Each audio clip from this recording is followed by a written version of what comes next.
something I've been meaning to tell you for a long time. I hope it don't hurt you. I hope you don't lose your mind. See, I was just a boy, about 8 years old. Threw me a Bible on that Mississippi road. See, I love you, Papa. You did all you could do. And they say the truth hurts, so I lied to you. Yes, I lied to you. I love the blues. I love the blues. Oh, I love the blues. No, no, no, no, no, no. Oh, that was fast. Man, you guys beat me before I even got the chat open. I don't know what's in store for today. Singing blues songs, I guess.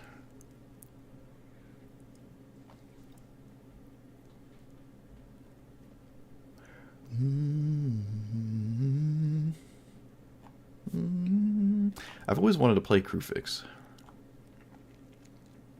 I guess there's Omnath now, though.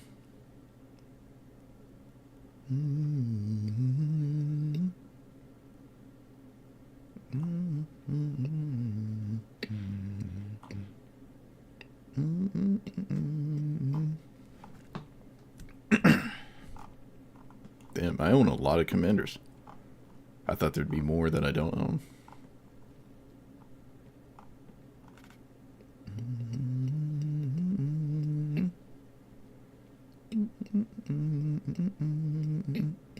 Oh, I do want to play Tezzeret again.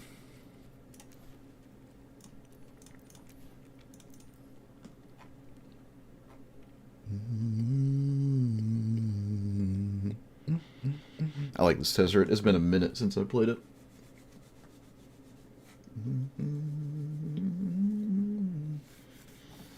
Day's been good, I suppose. How about yours?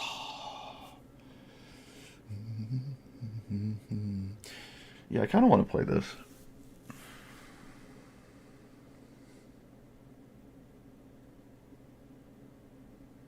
I think I'm going to play this. It's been a minute since I played it.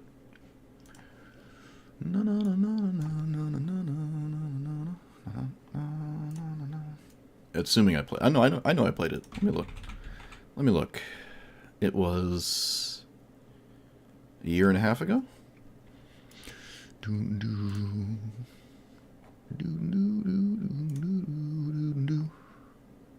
It had Menadrine in it.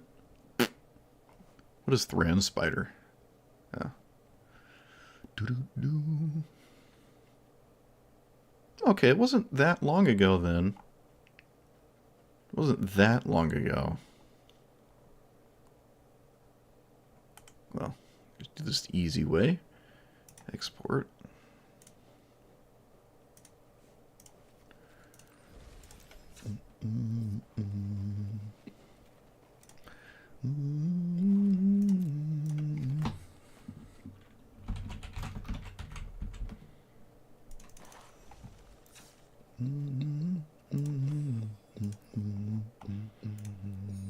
A friendly brawl, yeah. There's nothing friendly about Menadrine.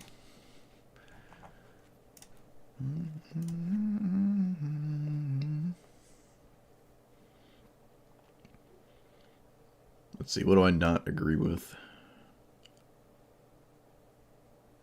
I don't actually agree with Kaimil. Surprised I was playing that. I don't really like this card. I don't like that either. I don't like this. Maybe I was playing because they were new. Like they just came out or something. Yeah, definitely not that. Probably not that. I had Damnation that long ago? That doesn't sound right. That doesn't sound right. Didn't I craft Damnation like 5 months ago? This deck is over a year old. I don't think I had this a year and a half ago.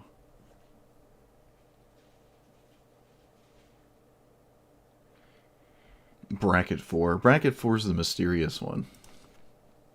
That's the one that's weird. It's like it's just a bracket 3, except you just threw in some game changers, I guess. And now it's like CEDH, but suddenly isn't. I don't like 4. I think most of mine are 4. Most of mine. They're either 3 or 4. Probably, to be honest, most of them are just 3. Because we don't have, like...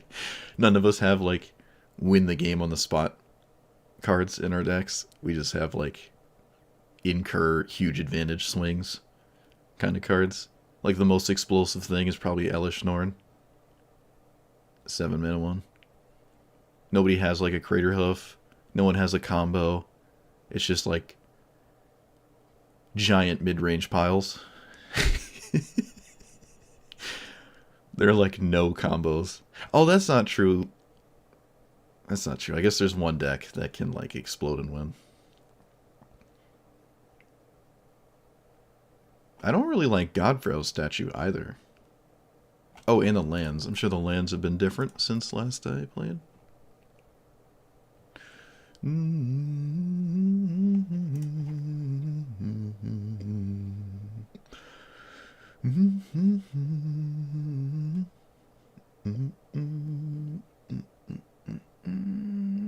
The artifact lands in each opponent artifact. Yeah, they work. I don't like how it's tapped though, but it works. No.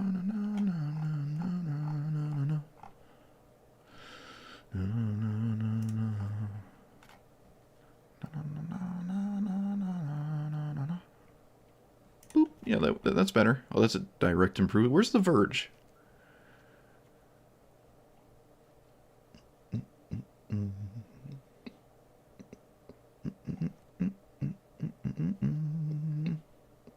Oh, it's already in here. So many sets come out a year. What is it? Oh, Gemstone Cavern. Okay. Area. Oh, Ujin's Labyrinth. And Ujin itself, actually.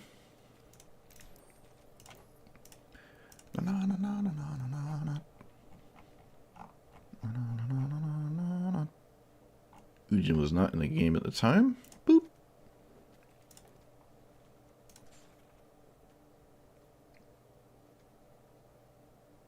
What's with the big derpy eyes?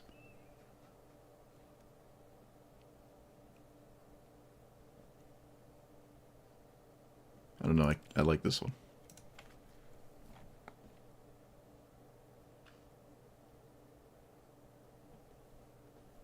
Oh, it's Roxanne.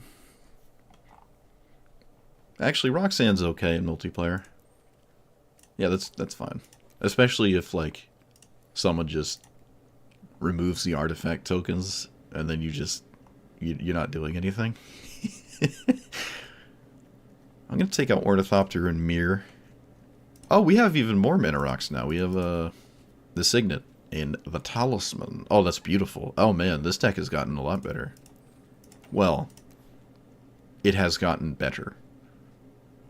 Let me slow my roll on that one. I don't know what my Gruul commander of choice would be. Refurbished Familiar is actually just kind of a cool 1-mana spell. Like, they discard a card and you just have a 2-1. Or if they have no cards, you just draw a card. I think this is okay.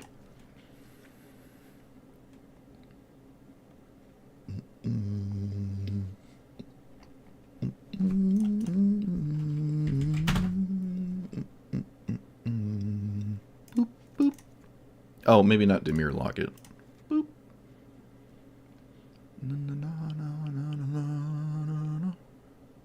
Probably not Pentad Prism. I like it in fast decks. I don't think I like it here. Did I really have all the other ones? I did. Could play Water Skin. I don't know how many instants are in my deck, actually. Have to look.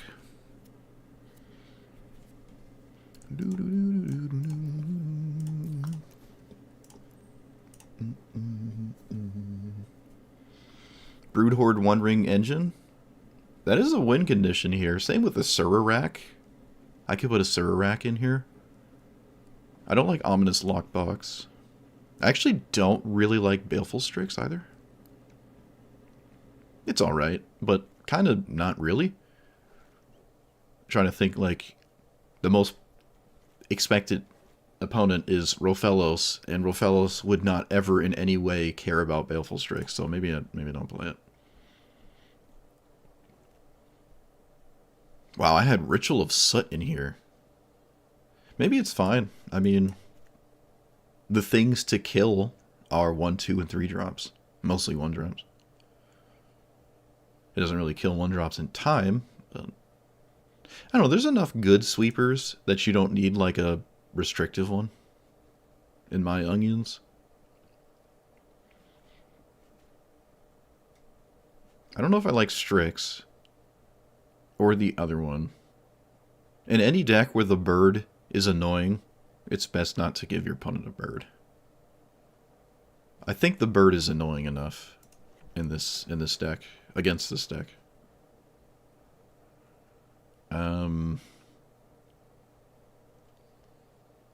Tutors.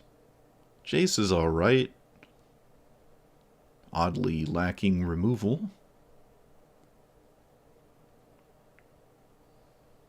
Alright, no statue. I don't think I like Null Drifter. It's actually not an artifact. I wonder what I was thinking with that one.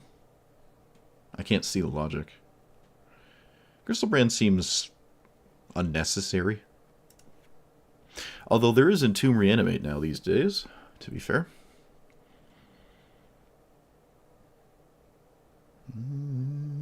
Did I have Thoughtcast in here?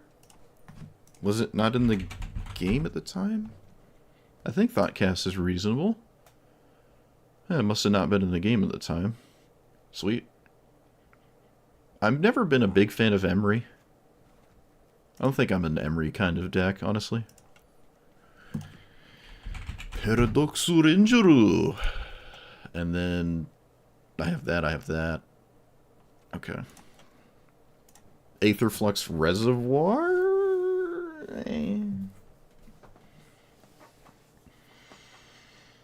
Probably not Brood Horde. Maybe not even Cityscape Leveler. Kind of haven't been impressed with that much.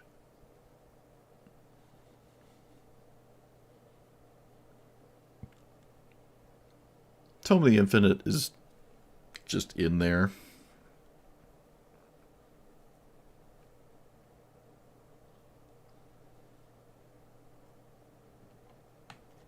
Take that out. Did Dark Ritual? No, I have it. There it is. Entomb, Reanimate, Cut Down, Fatal Push. Removal. Removal. I'm not sure if I like Metalwork Colossus. Unless the caster is a total amount of non-creature. It's like really, it can come out really fast, I guess. I guess it can somewhat come out pretty fast. I don't know if a 0-mana 10/10 is good in Historic Brawl. Is a 0-mana 10/10 good in Historic Brawl? I don't know. Maybe on turn 1. But like, let's say it's turn 4 or 5. I don't know. I feel like it isn't. Like, let's say you get it out really quickly on turn, like, I don't know, 4. Like, really fast. I just feel like if you play this on turn 4, decks like Rofellos don't care. Because on turn 4, they're casting Ulamog. Oh, this costs 11. I thought it cost 10. Maybe it's coming out on turn 5-ish at the fastest. Like 1, 2, 3, 4. 1, 2, 3, 4, 5, 6, 7, 8. Untap. 9, 10, 11. Yeah, it's coming out the fastest without Dark Ritual on like turn 5-ish. I don't really like this. I also don't really ever want to sack anything to get it back. Although I suppose if I am doing that, that implies that it has died. Which means it possibly was worth killing. No, I don't think I like it. Karn? Yeah, Karn's alright. I wasn't playing it the first go around.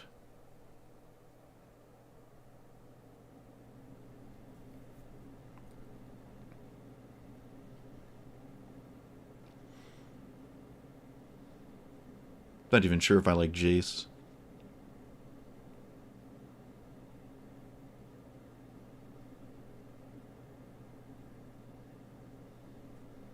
Brand Spider makes a Power Stone. And then top 4.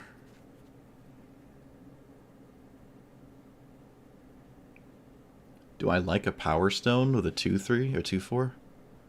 I suppose so. It gives your opponent a Power Stone. Maybe I just don't play it because there's no reason to do that. It does give me 2 artifacts. And a funny ability on it. But it is a creature that, like, I don't have to play. And giving your opponent a Power Stone can sometimes be annoying. I don't think it'll be annoying a lot, but I just would like to avoid randomly helping people beat me.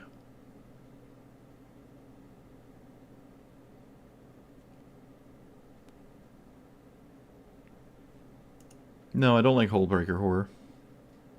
I don't even really like Cityscape Leveler. I don't think I do. I think once we get to that amount of mana, we're just trying to win, and Cityscape Leveler is not like the win the game card at that mana. Alright, so Counterspells removal. I'm not going to play Entomb Reanimate. I could play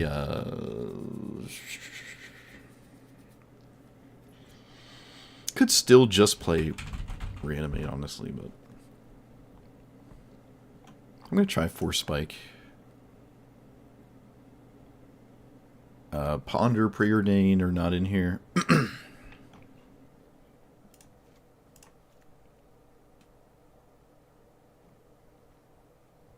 Is Archmage's Charm castable? Maybe. Flare doesn't seem oh yeah, Force Negation. Who could have forgot? Maybe no Subtlety? What's the funny, goofy one? Disperse, discard? Okay, that's not doing anything. What is Subtlety doing? I think there's enough blue cards for Subtlety. I think so. Yes. It's hard to not play Fatal Push.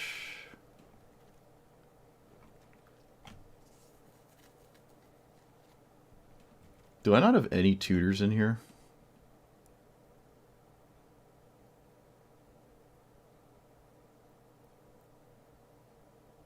I'm not going to play Ulamog. Emrakul's fine. I almost don't even like Gilded Lotus.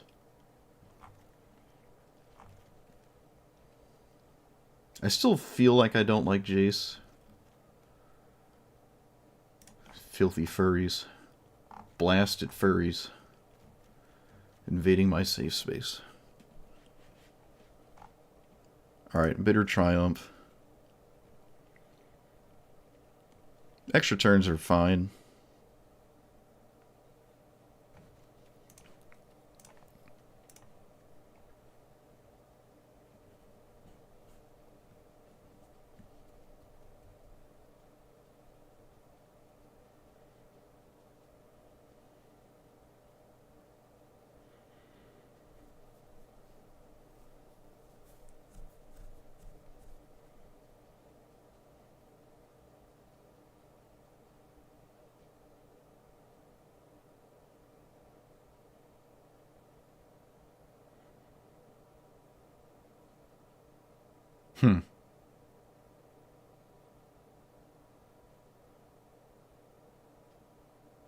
Okay. Thirst for... What is the artifact one? Thirst for spaghetti. Discovery? Knowledge. Is this better than Brain Surge?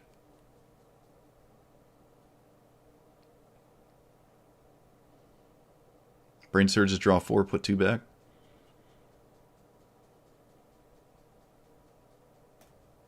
I feel like Brain Surge is better if I was going to do that. Or even draw 4, put 2 back. Yeah, I think this is just better than all the Thirsts. I mean, the discard is alright with Tezzeret because you can grab it, just pick it up. There's also Stock Up. There's also Dig Through Time. Dig Through Tupperware. There's... What is the other one? Treasure Chest.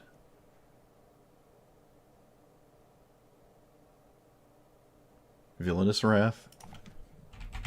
Do I not own that? Do I own it? I don't know. I do. Yeah, you can do that instead of Cucks of Fate. It's fine.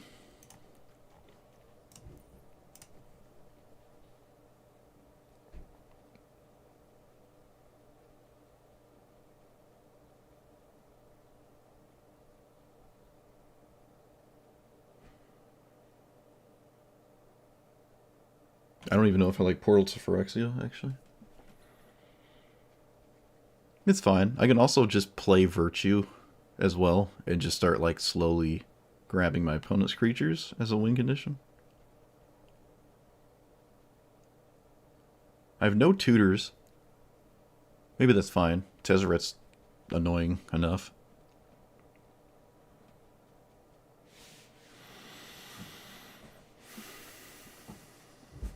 I almost prefer Ponder over Brainstorm.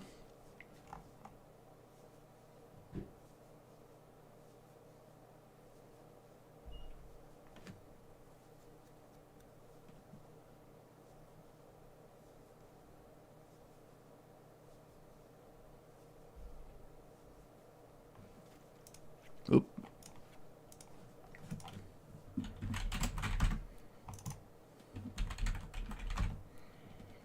Could also run Preordain instead of Force Spike.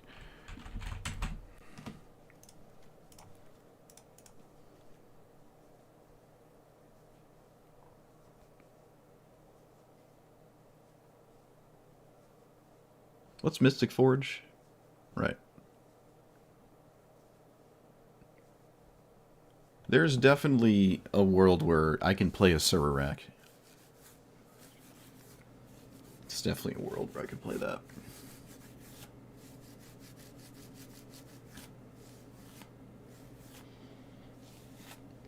What am I blinking with Displacer Kitten? My commander? If it's just my commander, I'm not going to play it. I can't see anything else I'm bouncing. Except Portal, but that... that would be kind of weird. Oh, I guess there's Thought Monitor.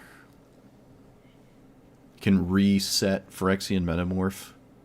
You can scry 2. If it's just my commander, I really don't care to play Displacer Kitten. Resolving a 6-mana Planeswalker is already hard enough. I don't want to like play this card that's only good when I'm displayed the ability to be extremely far ahead. Untapping the 6-mana Planeswalker.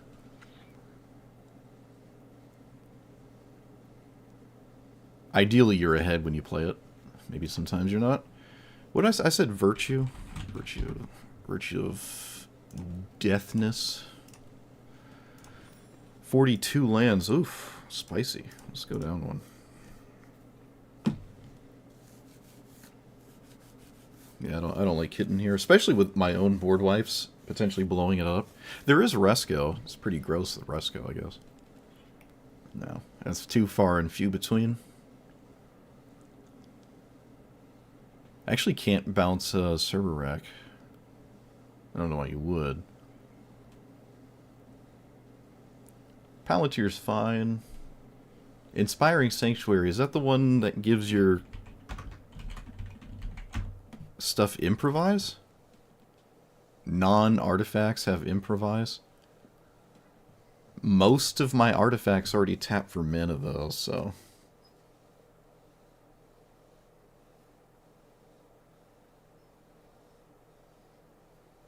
Seems kind of weird. It's also only non-artifacts, which half the deck are artifacts, so only half of it get discounted. I feel like I'd play a Medallion first, and I'm not going to play a Medallion. Like, you have 2 mana rocks out, you play that thing, and then suddenly...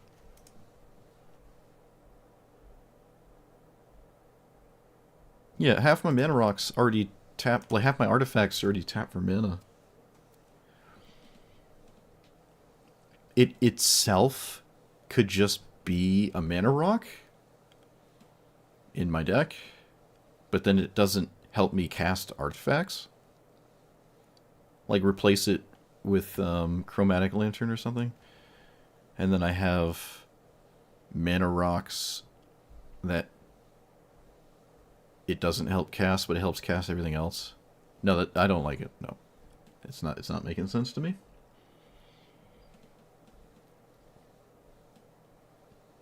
Oh, there's not many decks that would play it, because most of the time when you're trying to improvise, you would just play mana rocks, and then you would have no reason to improvise, because they already tapped to do that thing. I'm sure there's some deck out there that likes it, but I really don't know what it would look like. Maybe some, like, artifact creature beatdown deck, and all of a sudden every creature you control is a mana dork, I guess. Like, Emery wouldn't play out. Alright, let's start here. We're here with Tezzeret. It's been a minute since I've played it. It hasn't actually been that long, but we've gotten some new toys. You know, there's artifact lands now, which are actually quite massive for this. There's gross things like Force of Negation.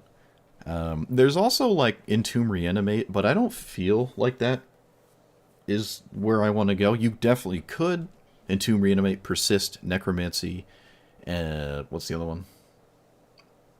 Whatever the other piece of it is. Other than the giant creature, I guess. Just doesn't feel like I'm gonna make room for that. Oh, I should probably read this. Creatures and planeswalkers have affinity for artifacts. So, you cast... Actually, I took out Jace. Shoot. You cast a bunch of artifacts, and then they ramp you into Tezzeret. So, because you've done that, it is a bit strange to, let's say, untap and then have, I don't know, 4 mana rocks, and all of your planeswalkers and creatures are 4 cheaper. It doesn't help you with color mana, so like Jace would still cost 2 and all that. But it's kind of interesting. You could play, actually, Metalwork Colossus, which I did take out. You could play that really fast, but you've already displayed the ability to cast a 6-drop. So you probably could have played Metalwork Colossus anyways. The discount is just awkward to me. I'm sure there's certain creatures that are okay with it. I am running Emrakul. Could probably put in the 15 mana Emrakul and fairly reasonably cast it. Yeah, let's actually try that.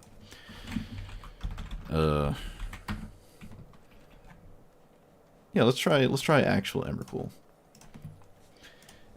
There's Paradox Engine One Ring combo nonsense with mana rocks, sweepers. Ujin is new, so you play this real fast after you play your commander. Actually, sometimes you could play both in the exact same turn, and then float 3 mana and then do something else.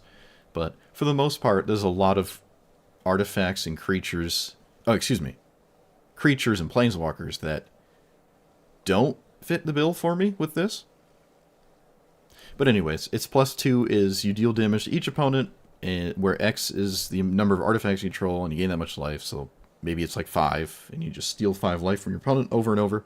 You can grab an artifact from your graveyard to your hand, and then the ultimate is exile the top 10, and put all artifacts into play, which is a reasonable thing to try to achieve, honestly. Planar Bridge is another cool one. It was not in here to begin with.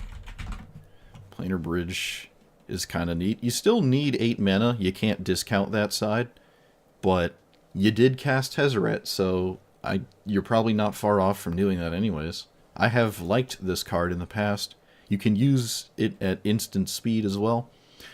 But, I don't know, sometimes you don't have anything to grab, and it's certainly not the same as casting Entomb Reanimate, so, which I'm not playing currently. But yeah, there's a bunch of board wipes. Feel a bit light on spot removal still, but I want to make room for a bunch of mana rocks so I can actually cast my 6 mana commander, which would be ideal. Thoughtcast was also not in the original deck. Oh, the original list here was the one I played years ago, like 2 years ago or something, so that was the basis. I don't even know if subtlety is right. It might be too few blue cards. I was looking at, like, stock up, thirst for knowledge, dig through Tupperware, treasure cruise, but I don't know. We'll start with subtlety. And I think I could take out a land. I added some MDFCs. And then we will play the game and see what happens. Yeah, we can shave a land. We have a... I mean, I'll probably shave like 5 lands. Half the deck are just mana rocks anyways. Veto? I don't think I have any combo piece with Veto.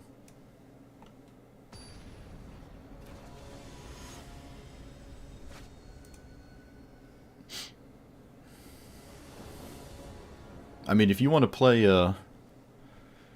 Oh, I didn't change decks. What have I done? Whoops. Well, yeah, I'm sure if you've done it, right? I didn't say doing it is bad. You just displayed the ability to do it, so you were probably already winning. You have Tezzeret in play. You've untapped with it. You were probably already winning. I don't think Displacer Kitten is why you won won the game, like, over the hill there. Well, I mean, obviously, it objectively won you the game, but it could have been anything because Tezzeret was in play, and your opponent didn't stop it. And outside of specifically blowing your opponent up, I just don't like it. This is the Winota. As long as you control fewer cards in his hands. When attacks the top 6, exile legendary from among them. Put the rest in the bottom. Yeah. It's like the weird Winota.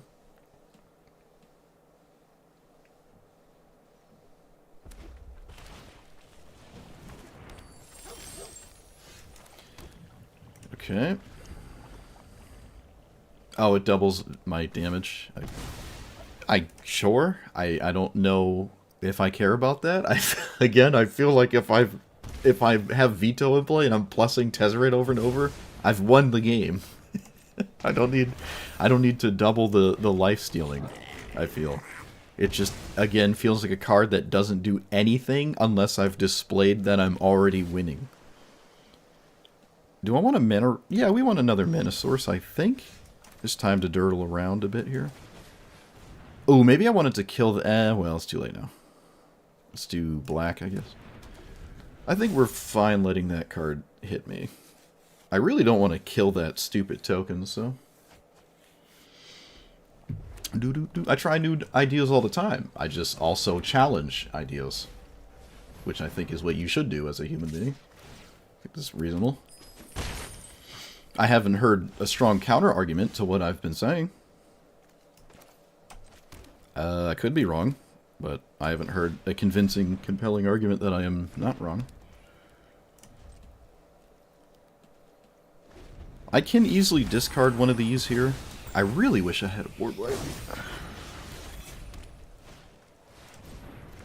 At least I can kill their commander, which is the main thing. I can easily pay 3 life here too, right? Yeah.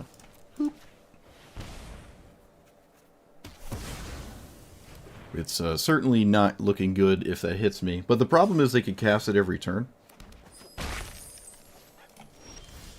And I have nothing to make them not do that, other than potentially doing this. I think we're gonna take a beating here, but there's not much I can do about that. So I'm gonna take 5, 6, 7, 8, 9, and then maybe cast a board wipe.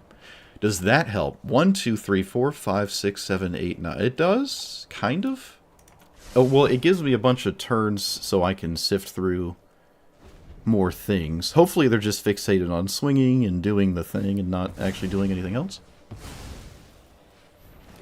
So I take 5, 6, 7, 8, 9. Does the creature... oh, they have to get a card at their end. Looks like that was easy enough, sure. We find ourselves Tezzeret, alright. And you cast it for free. Tezzeret found Tezzeret.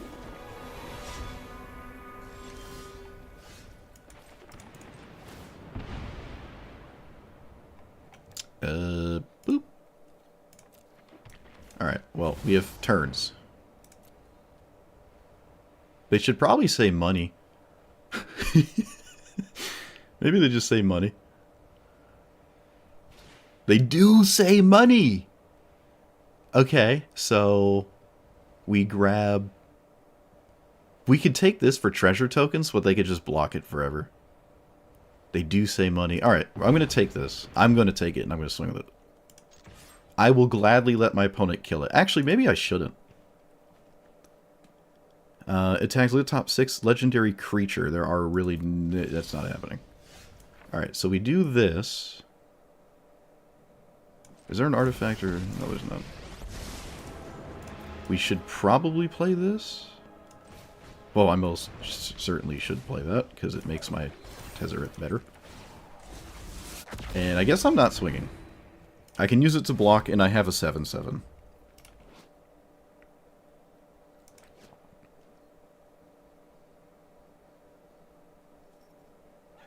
Oh, I'm dead?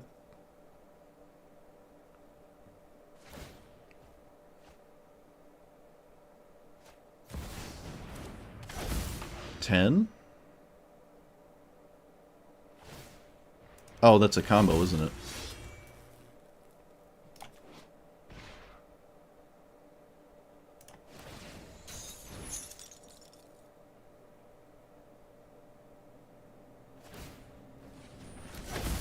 I suppose it's not quite a combo.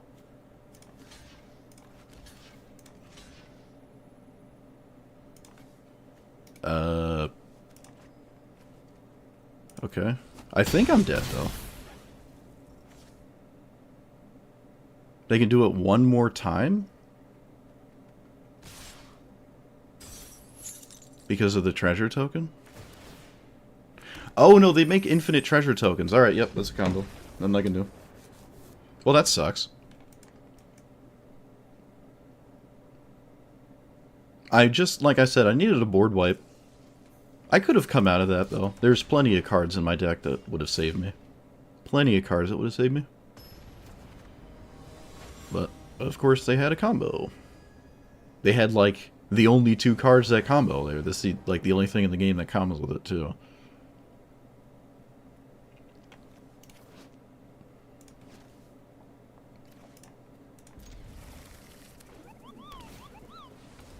Oh, look, the fun card on the play.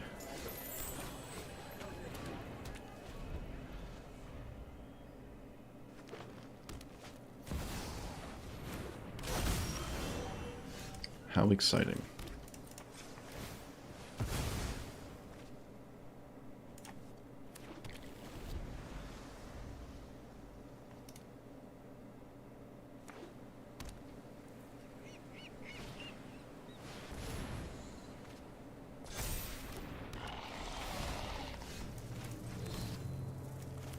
Let's do that.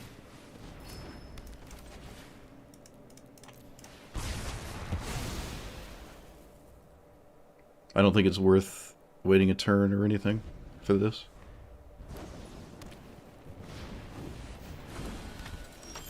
Okay, well that doesn't deal with Tezzeret, which is now here.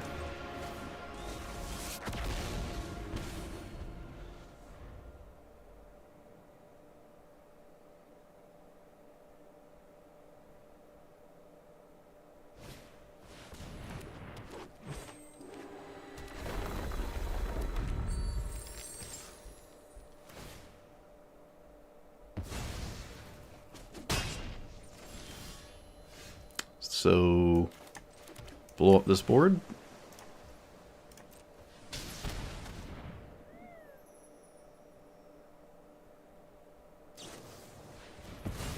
Okay. Do I grab the Signet? Yeah, I grab the Signet. Tezzeret's gonna die. Because I want to play this. They can't play more creatures. They know about Blood in the Snow. It's not... It hasn't left.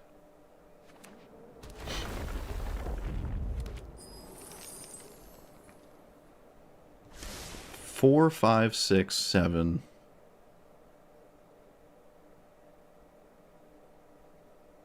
Wayfarer's Bauble could have potentially been better. That survives the sweeper, because you get another one. Isn't it great? Green can just play right into word wipes, because it doesn't care. Isn't that just typical? So we cast this. Oh, I can do this first, actually. Alright, I guess it worked out that I did that. Sure.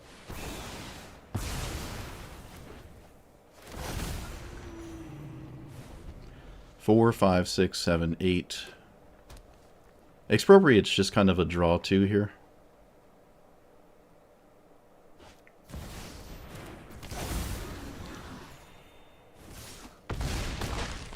Assuming I can cast it. Of course I cannot cast it. Why would I be able to cast it? Cool. Now I'm just dead. Well, I'm glad I cast 2 sweepers against a green deck and still lost. That's always fun. Almost cast Expropriate again, and I don't even know if it would have saved me. I'm not filling my graveyard up that much for Delve cards, but I could probably try stock up or something.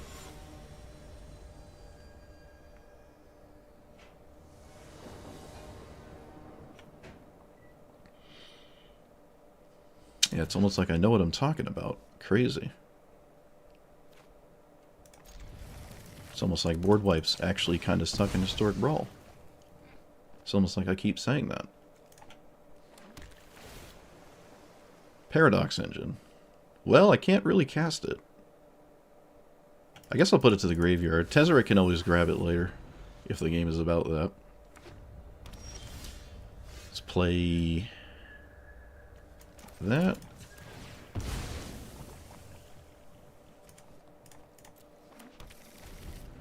I guess I could run Snowlands. I don't want to run Snowlands though, but I do have Blood in the Snow.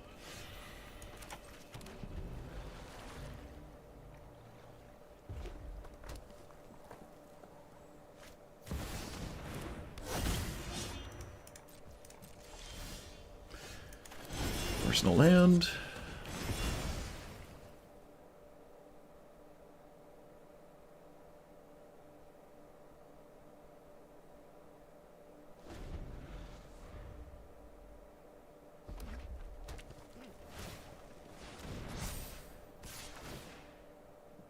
Discard a card if you do draw a card. Okay. Interesting. Do I want all of these? Well, I need them, so I guess I'll do it like that. Decline. Deadly Coverlet can hit Swamp, which I don't even know if that's a good idea. I feel like it probably is not actually a good idea to do that.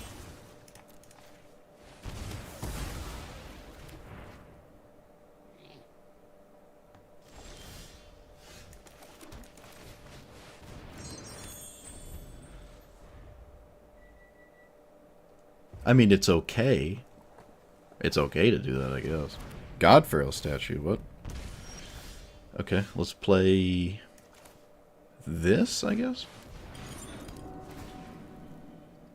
That thing, get rid of, I guess, Deadly Cover-Up at this point? I really don't think exiling all the swamps is, like, that exciting. I don't think so, at least.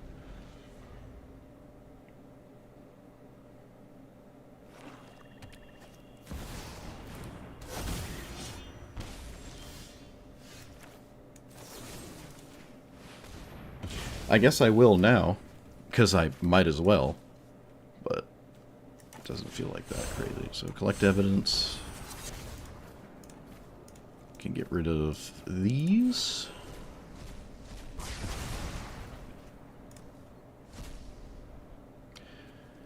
Okay. Let's just get rid of a bajillion swamps.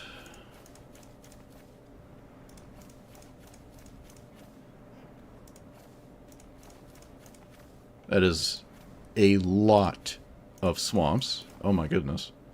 Maybe it was worth it. Alright, what are our things? We have Ulamog, we have Emrakul, Valgavoth, Portal, Broodlord.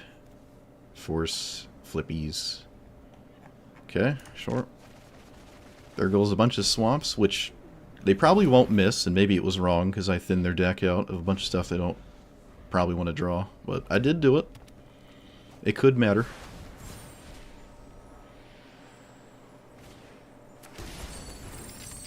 What does this flip into? Attacks, remove all permanent. Okay.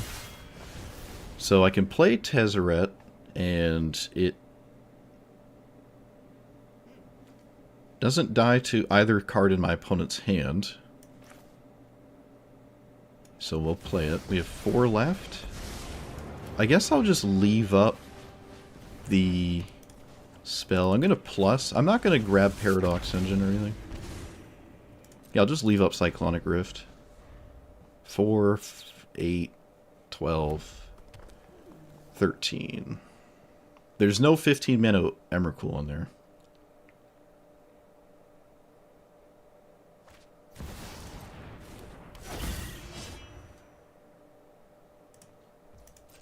So I can grab Engine, which doesn't really do anything. They might just concede when I cast this, actually. They might just concede.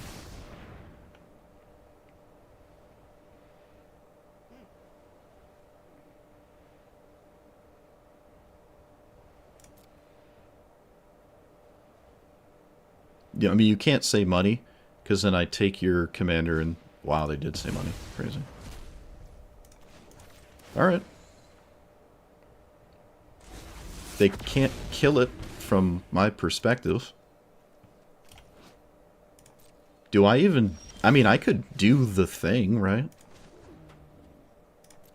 Let's lead with swinging with Cruel Claw and see what happens.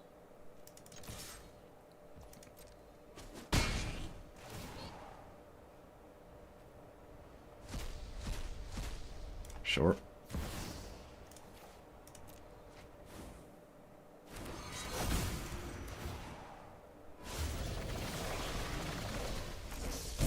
I got Portal to Phyrexia, that's funny. That doesn't matter, that doesn't matter. I suppose... We're just chilling. I could bounce all of the treasure tokens as well if I want. I don't see a big reason to do that, though.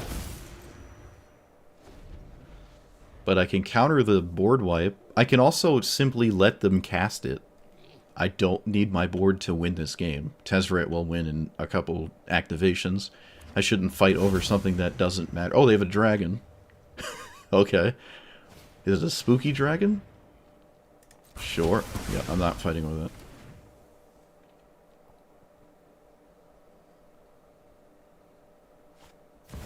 Hoarding Spaghetti Lord.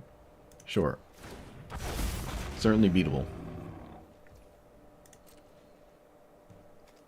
I will draw. 1, 2, 3, 4, 5, 6, 7, 8, 9. I don't have 12 artifacts. I can't put 12 artifacts in play. Maybe I can find another.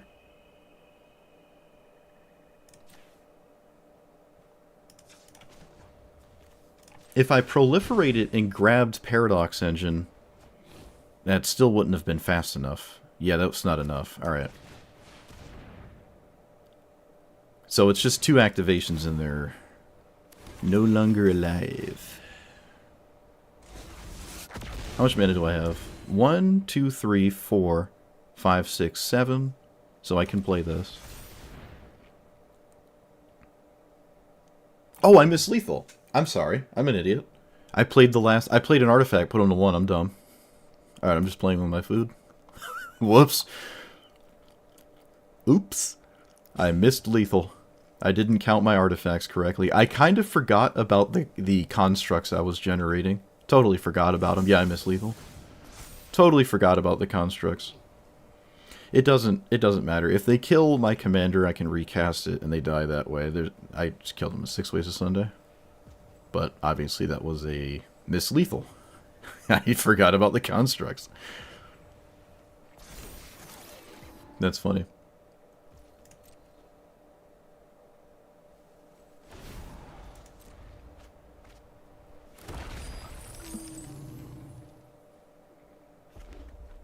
Yeah, but I would have won with that card because I had my commander in play that isn't dying.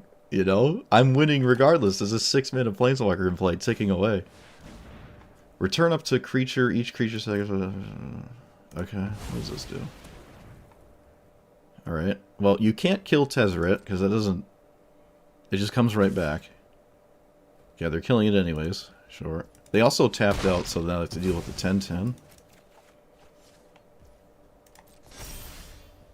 Alright, I guess I'll just swing.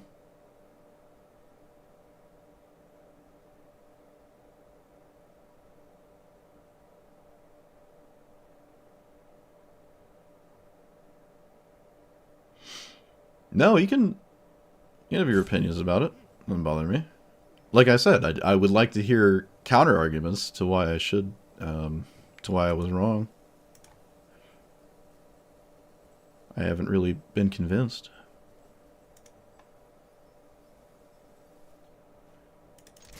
My opponent is here, but they're like not here. Okay, I don't know what they're doing. That was weird. Alright, missing lethal made us burn 5 minutes so my opponent's staring at things, but we got there. Godvale statue's kind of nuts.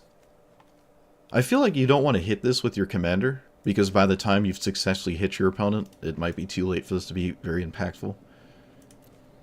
I mean, it could have... Yeah, it was going to do stuff against me. I did kill it. But I could have also just maybe not killed it and just killed their commander again. If it was still in play with the expropriate, I would have been able to steal it.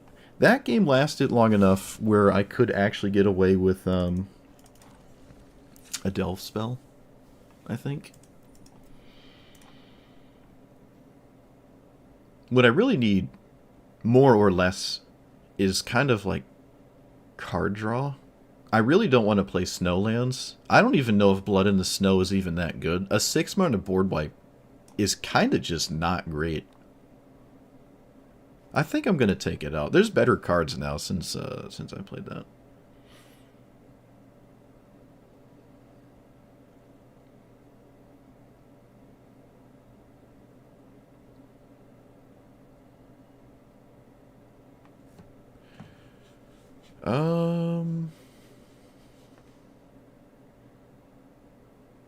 What else? Well, what card would it have been replaced with? Like, what card would I not have in my hand for the kitten? Also, I kind of won the game anyways. But you've displayed the thing I was talking about. Your stance is still you've won with a snowball. Like, you would have won already, but that's because you were winning. Yes, it's a snowball. That's what I'm saying. It's a snowball. I would have won because the card would have won the game for me. Faster. In a winning position. So I have like a snowball card. That sometimes flickers my commander. Or sometimes flickers things that are not my commander.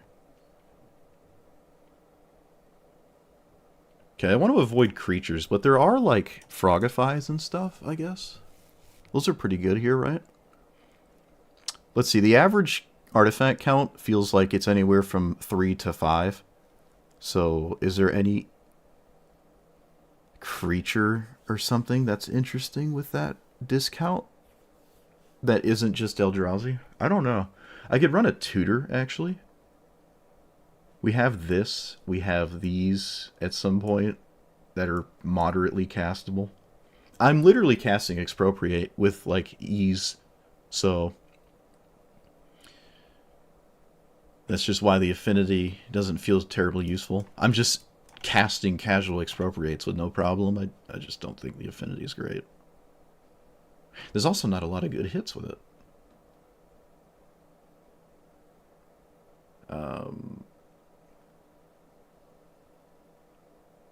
Yeah.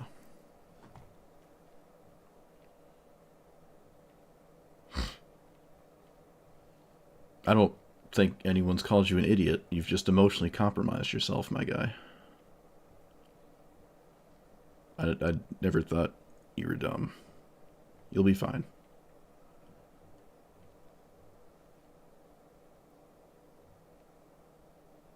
And the blood in the snow, I did just take it out. There's also not many things I can blood in the snow, especially if I discard Emrakul and then I don't have a graveyard. Or delve cards. Then I can't delve anything. Or reanimate if I delve. There's also very few things to reanimate. And again, 6-mana sweepers kind of suck.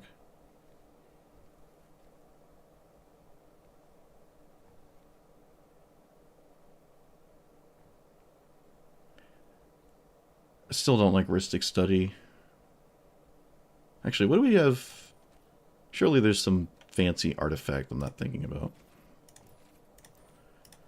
That isn't the Spider-Man's camera. I don't think I want that one.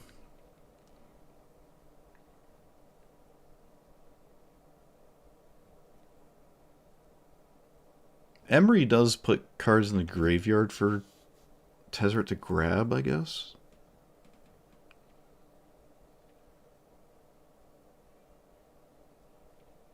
I could run an artifact like this instead of Fatal Push.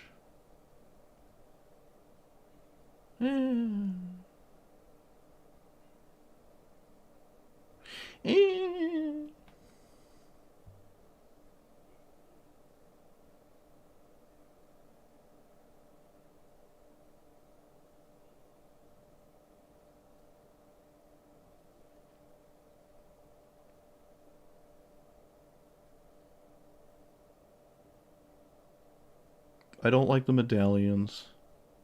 What about this thing? It's like a... Well, actually at that point I would just play Wormcoil. Could kind of just play Wormcoil on the same turn as my commander, sort of. It just makes the discount so goofy. It's like, why are we doing that? Creatures and Planeswalkers.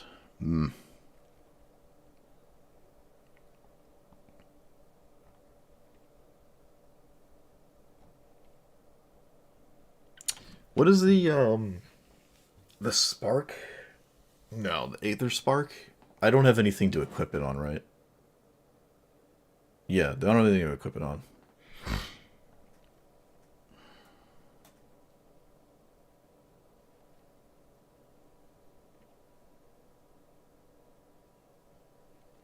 I mean, I thought that the Chain to the Rocks thing was an obvious joke, but well, some people don't get it. Yeah, I think it's best you go do something else. Seem emotionally compromised, my guy.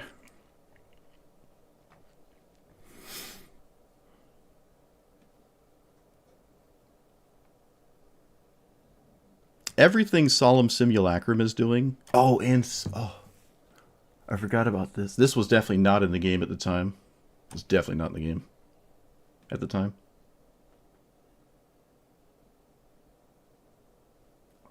Yeah, I'm not running the pro list from the CEH pool or something.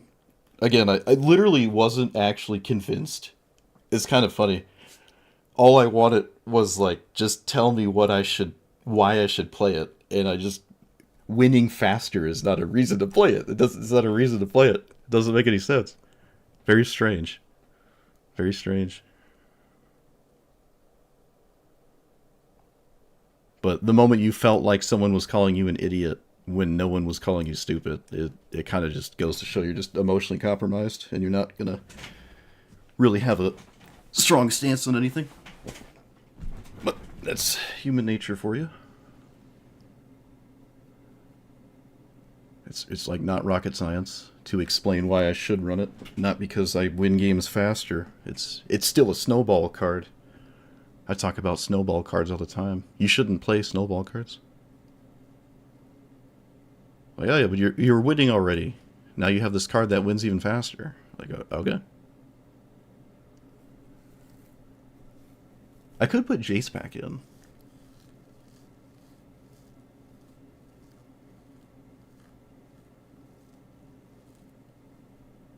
Why is the One Ring over here? Could put Jace back in. I did say card draw. A 2-minute Jace is alright, right? I guess.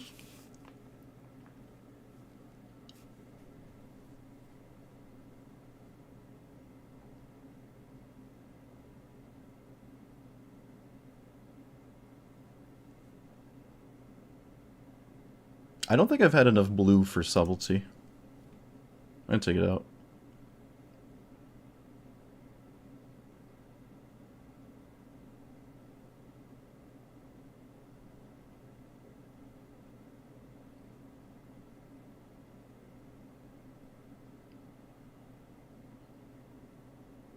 Oh, there's Fabricate. I forgot about Fabricate. That's a new card too. The the Tinker at Home. Wait, did I misspell it? No, it's not an effect. Yeah, Fabricate. I mean, you could also just play Grim Tutor, and then your opponent doesn't know what you got. But I feel like Fabricate's fine, right? Although Grim Tutor could grab something like Ujin, which, if my commander's in play, is like something I could immediately cast. The turn I tutored for it, I mean. That kind of makes sense, right?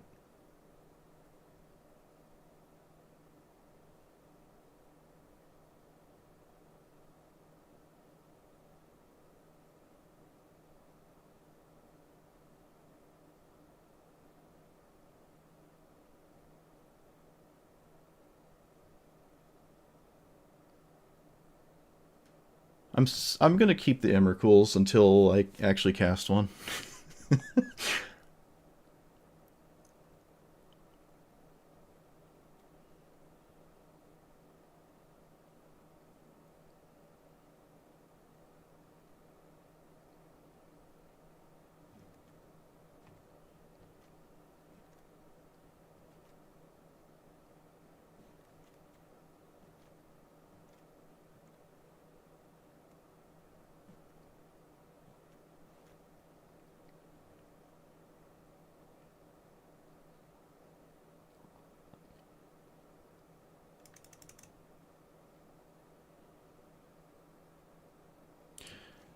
Okay, I'm gonna take out Force Spike.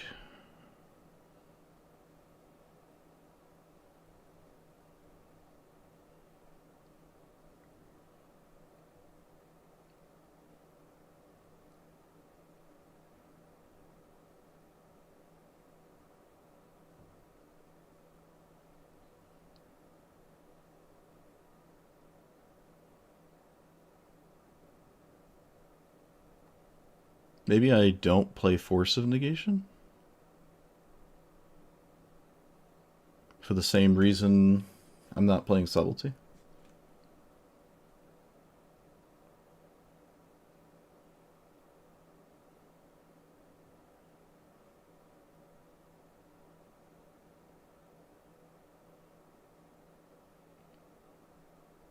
Maybe.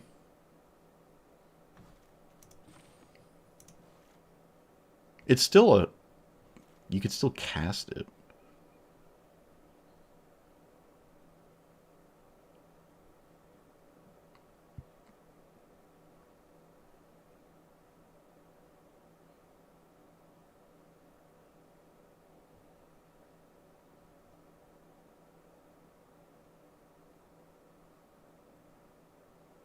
It's still just a 3-mana negate? Um...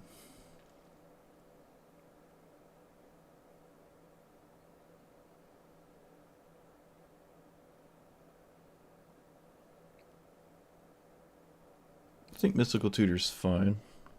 Right? Yeah.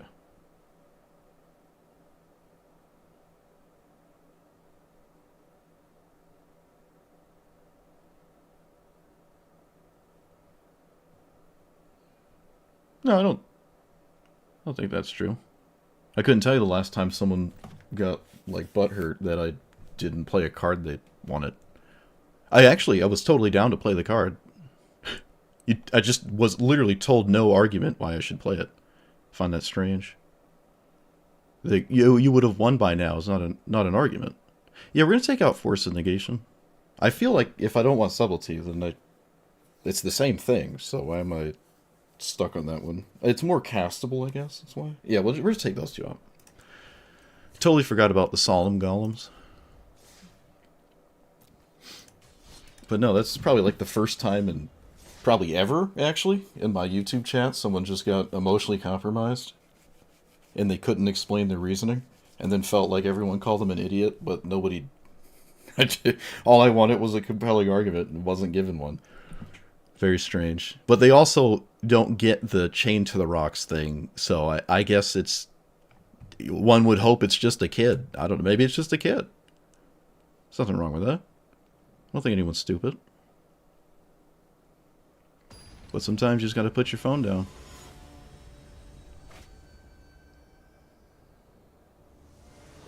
Could just be a kid. Don't bother me none. I cannot thoughtcast or the other thing. Okay, I promise you there are artifacts in my deck. It's 2 hands with no artifacts. Not even in artifact land. Alright, well, I mean, we can probably play this kind of game, maybe, for a bit. Just chill with, like, this. I want to hit my land every turn, so I'm gonna keep it. Yeah, we're just gonna hide behind this, I guess.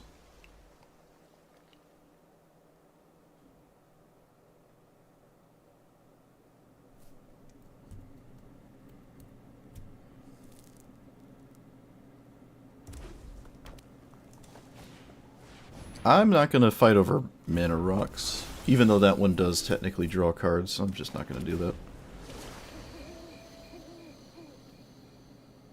I could, I'm not going to do that. I'd rather counter relevant things, and I don't think Mana Leak is dead because they cast Celestius.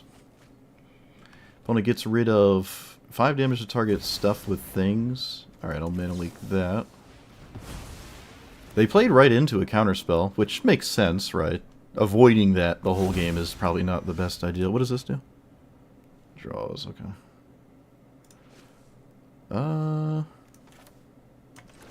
Yep, I got nothing. I technically finally found an artifact. One that is actually rather scary if it resolves. If I have to Thoughtcast next turn, we're in some Spaghetti-O territory here. I'm not gonna not Thoughtcast. Okay. There's no way my opponent is not at all interested in playing around anything, so there's no reason to lie and say I have it when I don't, so I'm gonna cast that.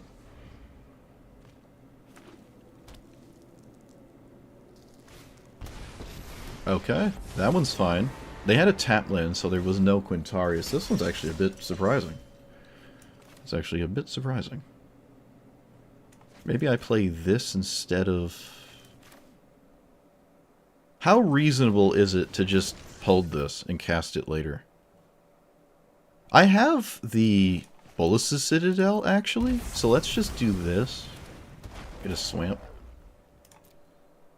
I do need a Swamp to cast it, so this makes sense. I have Celestius in my Shielder deck. It's kind of a stupid card because you have to pay attention the entire game, and I just find that kind of stupid. It's like, alright, what happened last turn? Do I do it? Is it daytime? I just kind of find it annoying. Alright, there's a manland. Didn't see that. This is a very strange avenue of attacking someone. Okay, they take my... When do I get it back? My own end step? So, Bolas's Citadel, which maybe they can't deal with. Land. Another land. Alright, so now I don't have Bolas's Citadel anymore because they get rid of it forever with Eternal Wanderer. But I do have Mystic Forge. And almost enough mana to just simply cast Emrakul, so... Oh, they're playing Breach. What does that do here? It doesn't do anything, just put it to your hand. They have to plus on my Bolas's Citadel, obviously.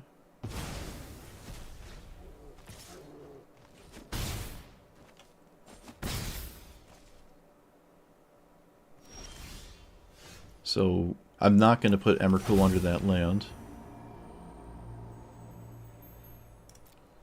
I can just cast Emrakul, but then I have a really awful... I just don't have much going on if I do that. I really don't think I do. So I'd rather just cast... I guess this? Okay, that's not ideal. 1, 2, 3, 4, 5, 6. Guess I cast this?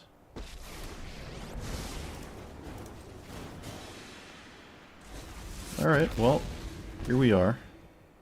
I don't think I want Dark Ritual. Let's just, maybe there's an artifact on top. I should have done this first if that was what I was going to do, though.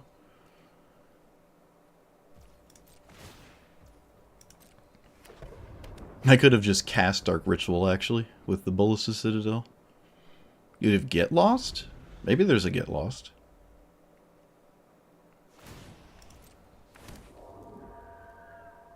They can kill my commander with a, Oh. They could have just swung at it. That's a bit strange. I don't know if I agree with that. I think we're just interested in swinging with it, so I'm not sure if I would have done that.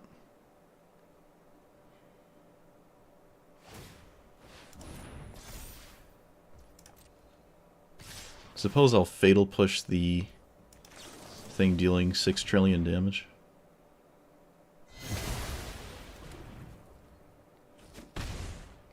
They have to continuously stop the Citadel, obviously. 1, 2, 3, 4, 5, 6, 7, 8,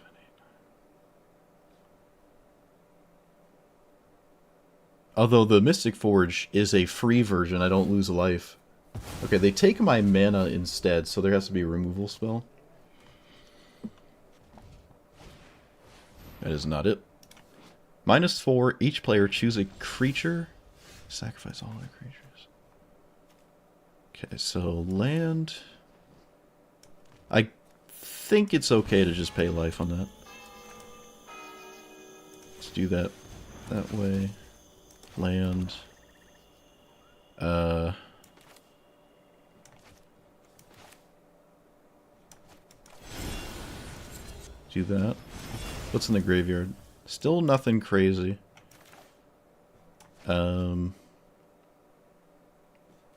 Okay. Windmill Slam Virtue. Alright.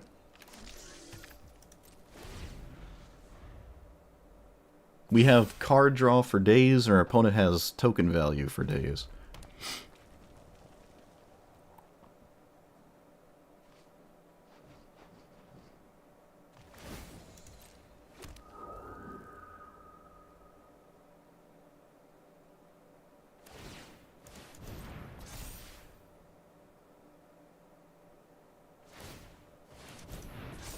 You take 6, which now makes the Bolas's Citadel not a viable thing, which is probably why they didn't take it last time. I can't draw 2 here.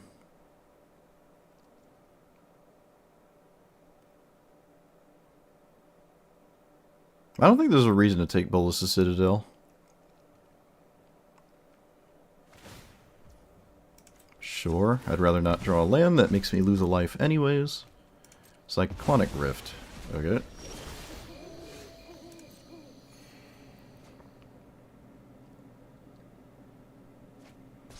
Opponent gets rid of a Mana Rock. Alright. So I can play Emrakul and ideally mess up my opponent in some way.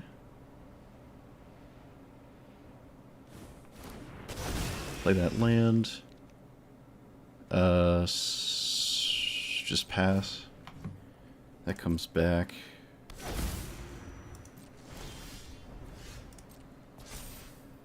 So my opponent has Get Lost.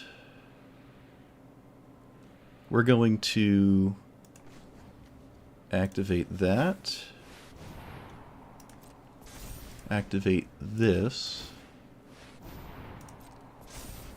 Minus here. Oh, wait. Discover first. Keep that in the graveyard. Discover. Any target? I guess we'll shoot that.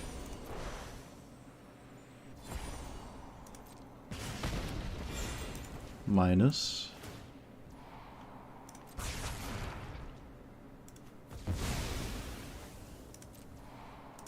Kill the token. Oh, this is a pretty sizable blowout. And then... Oh, that's so gross. Oh, that was so gross.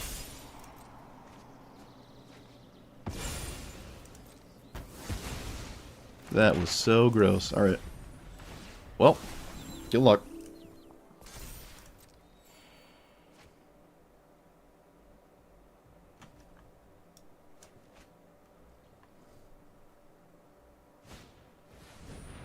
There's nothing I can do about that. They can cast nothing that deals with Emrakul?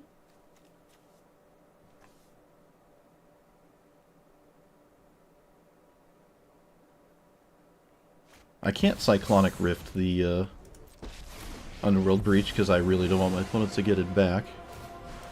Desperation Discover deals 2 damage to me.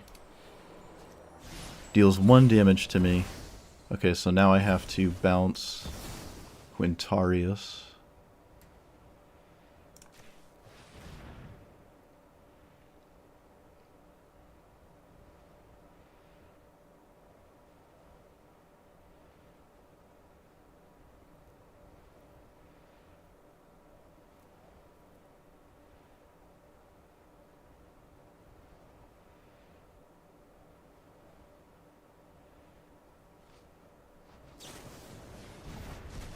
Oh. Okay. I just died. Wow. 1 damage to up to 1 player. There's nothing I can do. Nope, there's nothing I can do.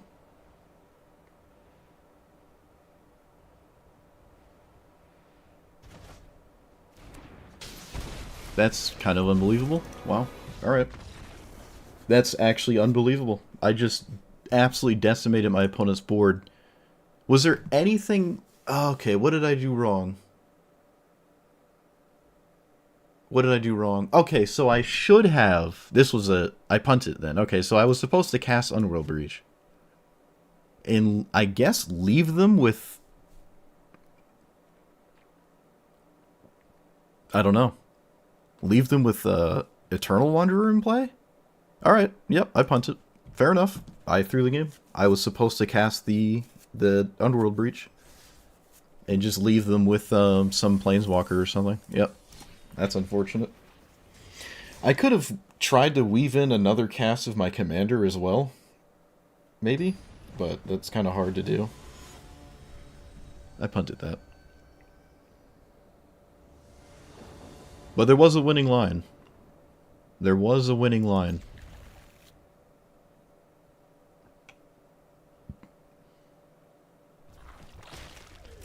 I'm going to play an untapped land to ponder for a mana rock.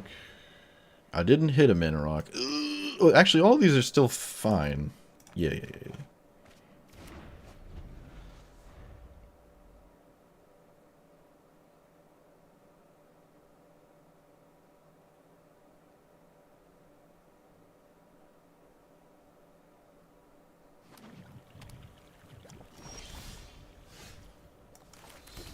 Suppose I would have grabbed the land and not the Hedron Archive.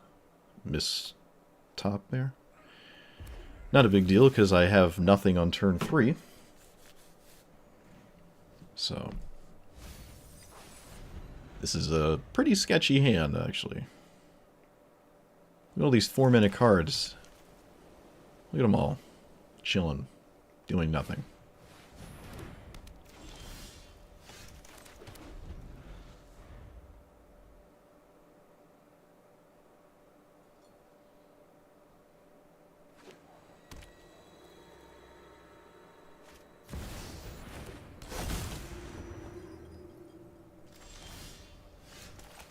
Let's play the one that has the highest chance of being scary. Nope.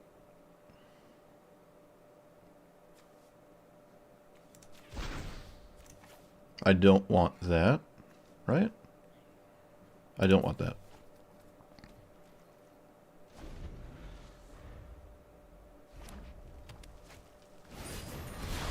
That is not their commander. Interesting. I would have... This is each opponent. It does deal damage. Okay. It doesn't make them lose life, it just deals damage. I could just Ujin this away, and then there's a huge problem my opponent has to deal with. No, I'm gonna play my commander. I'm gonna play my commander. And I suppose I have to Fatal Push, because there's nothing else to Fatal Push. And there probably won't be, so...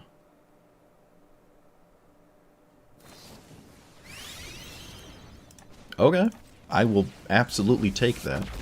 I wasn't expecting that card in my opponent's hand. I will take that.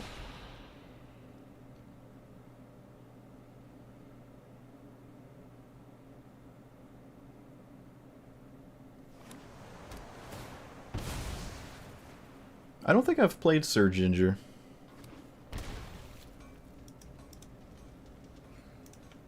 I don't think I have.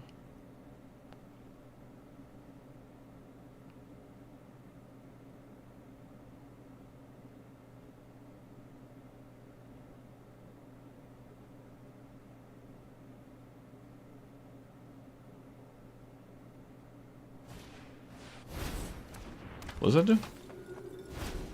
Oh. Okay. How did that get in the graveyard? How did that get in the graveyard? Did they surveil it? Oh, they must have surveilled it. Alright, well, how many colored permanents? 2? So it doesn't matter what order I do this in.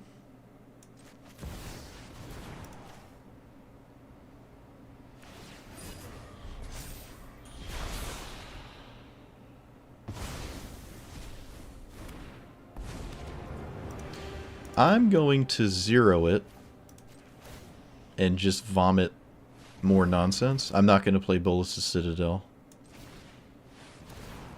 And I probably shouldn't cast this because it's another Vindicate. I think.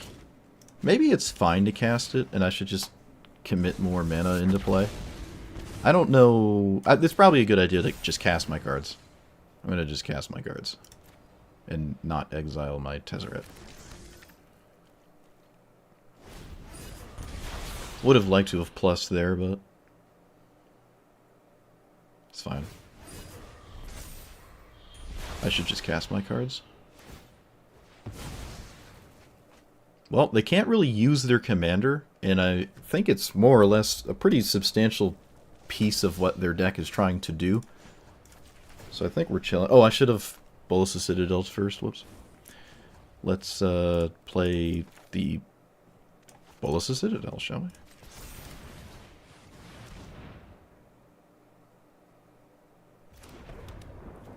That doesn't do anything at all. Try to draw past that. Oh. Sweet. Casual just win the game. Love it. Well, that finally happened. Can't really do anything about Emrakul here in a red-white deck. Yeah, not really anything to do. Alright, so this back and forth with, like, this commander, is, they don't really do much if they can't get into play. And a big incentive to play the One Ring is you gain a lot of life in this deck, but they just can't stick to the board with creatures, and it might be hard to gain life outside of that. And we're definitely doing things way crazier than the One Ring, especially with the amount of mana we ramp as against our opponent. Like, let's say we didn't have Emrakul. I think we're still more or less just big chillin' here. More or less, at least. Okay.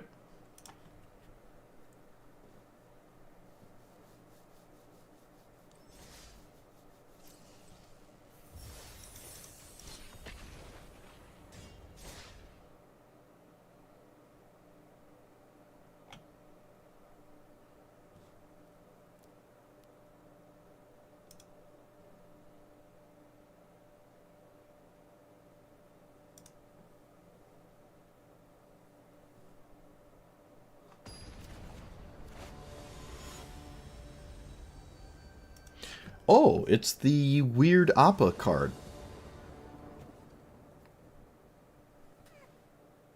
Or, yeah, whatever. I've never played this in the command zone, so you can't target your opponent's creatures. Except this one. It's a mono white deck. I assume it's aggressive. I have not played against it. I'm just going to guess it's like some kind of aggro thing. Oh, no mana tithe. Huge. Big and true. Definitely don't want to target that one. I mean, I could still just Fatal Push it, I guess. Skyclave Apparition. Do I? It's Tails in that trigger. 1, 2, 3. Yeah.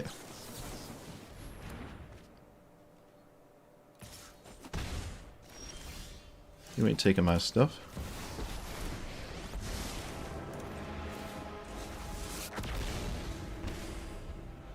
I don't have a Revolt until Tezzeret dies. I'm not sure what that implies, but things got real spicy real fast. 1, 2, 3, 4... No. 1, 2, 3, 4, 5, 6, 7, 8. It doesn't make a lot of sense to put this under Portal and then try to actually, like, do the thing, so... Cloud key on creature? What is going on? I don't know what's going on.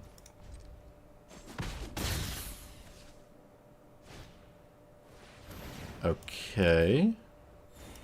Yeah. My favorite set? Oh, I don't know. I don't know. Well, that was a really good draw. Land. Oh, cool. I'll just casually win the game. Off the top of my deck. As is tradition, I guess.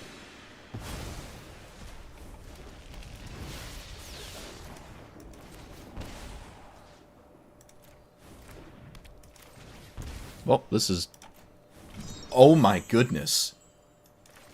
Game. Game. Calm down. Oh my goodness. Oh, yeah, I'll take that reservoir. Now I have Storm or whatever. Thanks for the life. Or the extra life. Gain 7. What is happening right now? Am I gonna kill them with their own? Ooh, opponent's gonna remember this one probably for the next like 2 years. Oh.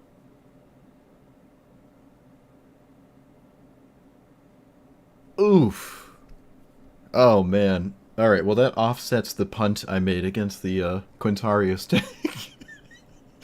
Should have said time opponent, which would have probably led to a loss as well, but I think I actually have the capacity to win with their Aetherflux Reservoir.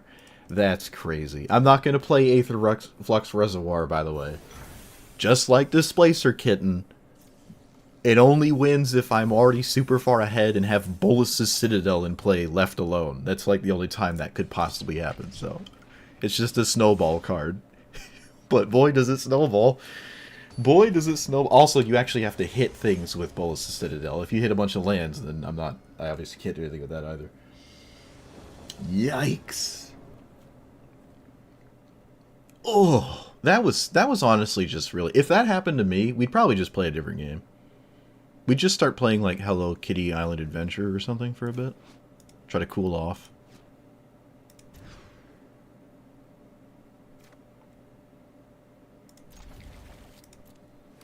What is this?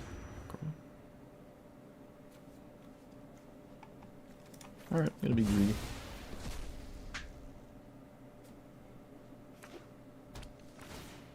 You're designing custom commanders for Smash Bros. Roster? Why Smash Brothers? Don't you just mean Nintendo cards? Isn't that just like the Nintendo IP? Maybe getting rid of Emrakul is right. I don't know. I think if we're gonna win this, it involves Emrakul. But I did just put myself to a I lose because they played a 1-drop that I can't deal with. Okay, well that's not a terribly effective use of 1 into 3 play, but sure.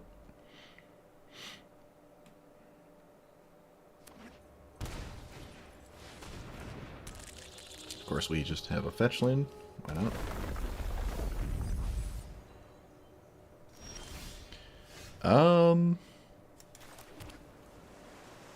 Alright, we can take the time to do this.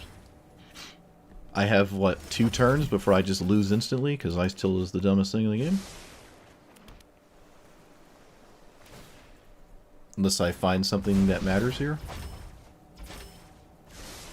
Nope, of course not.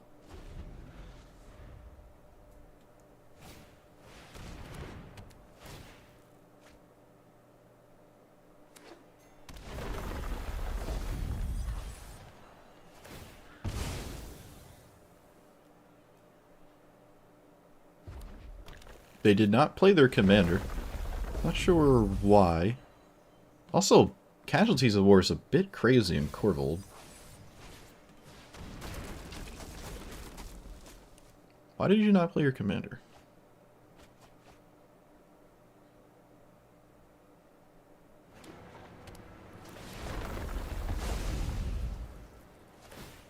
Like, imagine the commander was in play with all this. Hopefully there's no, like, access to the graveyard. Which, Korvold, I don't think, for the most part, does access its graveyard, really. But I mean, I'm just going to die to this card, so... Because I drew nothing that deals with it.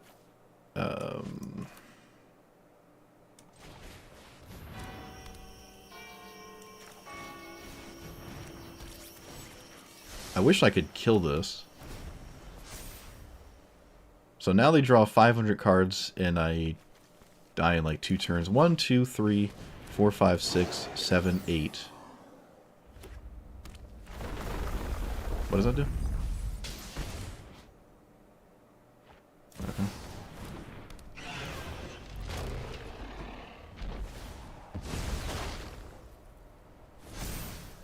Well, we have board wipes. And technically the 1 ring to buy a turn. Sort of.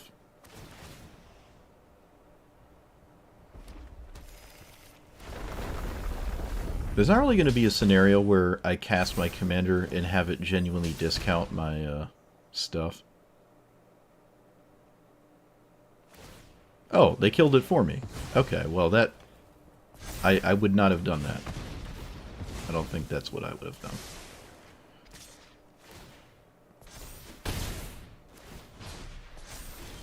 Alright.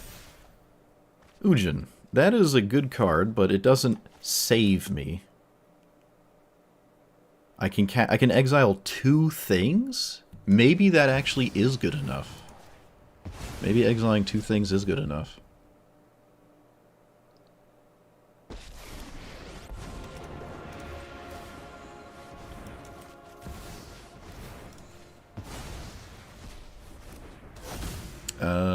I'll keep that on... Well, I'll see if it ends up being something I get rid of or not.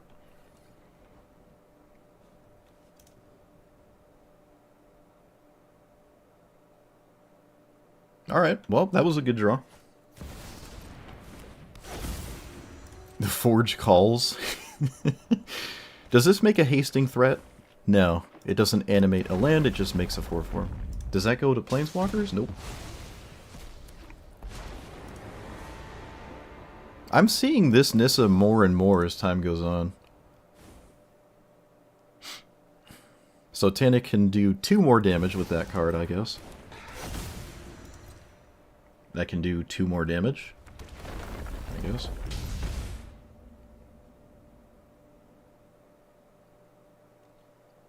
Oh, they're not going face. Is there lethal to Ujin here?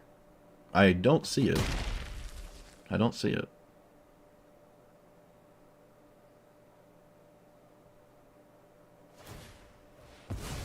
They do put it to 2, though. Might as well put it as low as possible. I think that's reasonable. Okay, they didn't do it. I'm gonna just risk plussing before I do anything else. Just gain that 3 life, that could matter. I don't want that land. I don't want that land. I'm trying to get stuff off the top here. Alright, no luck. I think I'm still just big chillin'. I said that last time and I lost, so... But Ujin is, like, really, really depressing here. With all these fancy cards in play.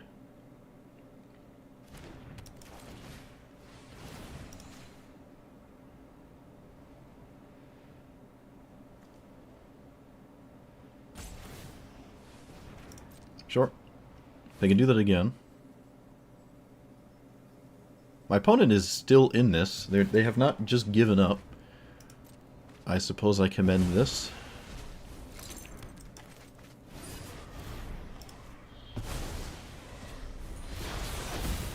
I will draw. Could be like a Wayfarer's Bauble? Nope.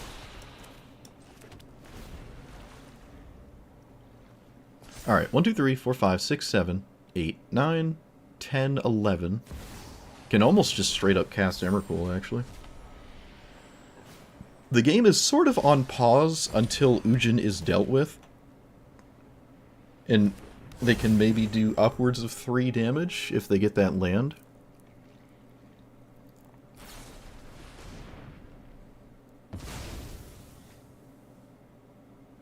I mean, it's still a mono-green deck doing mono-green things.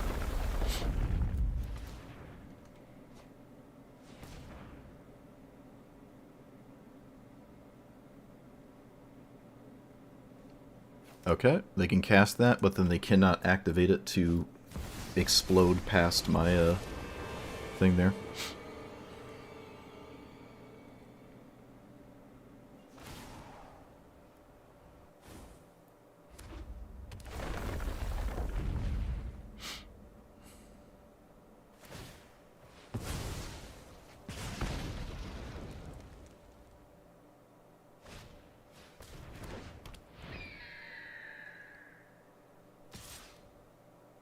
Alright, Ujin goes to 1, like I said.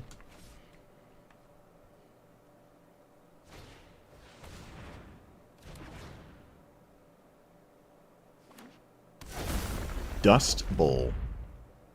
Fortunately, that doesn't do anything against me. Because otherwise it would be a shame. I still think it's worth it.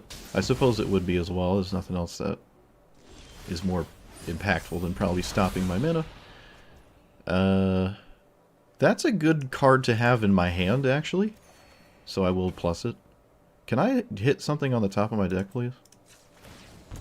It's totally not like 500 artifacts or anything in my deck. Thank you. Alright, yeah. Like I said, all I have to do is, like, start exiling things and they're probably going to give up. But I was kind of not hitting things with that Mystic Forge for a second. I'm probably going to Fatal Push here as well and just kill whatever. So, like, I kill Noble Hierarch, Ignoble Hierarch. 1, 2, 3, 4, 5. I can cast this and exile Nissa. What does this do? Just discovers. Okay. Does this get haste? No. But they can play it in one-shot me, so I have to exile all 3 creatures. Is that right? What do I do here? I have to actually think about this. So we exile this with this. We Fatal Push that. 1, 2, 3, 4. Fatal Push. I do not have more mana. I haven't played my land yet. Okay, so I play my land. I have 2 mana left. And they have a Birds of Paradise. It is arguably, would have probably been a better idea, see now that I'm thinking about it longer, was to actually leave them with the Wrenn Insects and take out the 3 creatures. and just not care about Barbarian Ring. And that way they can't, like, do this. I can Tails End the trigger, the activation, or just Tails End it if they don't have Cavernous Souls, I guess. But, yeah, I was a bit sketchy there. They survived very long against an Ujin. Kind of crazy.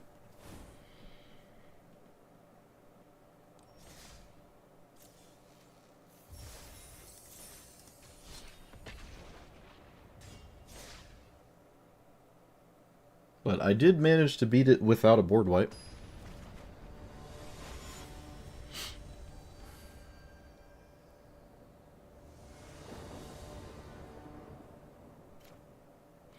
Well, we have the thing. Looks like it's not going to matter. 1 into 3 herp derp.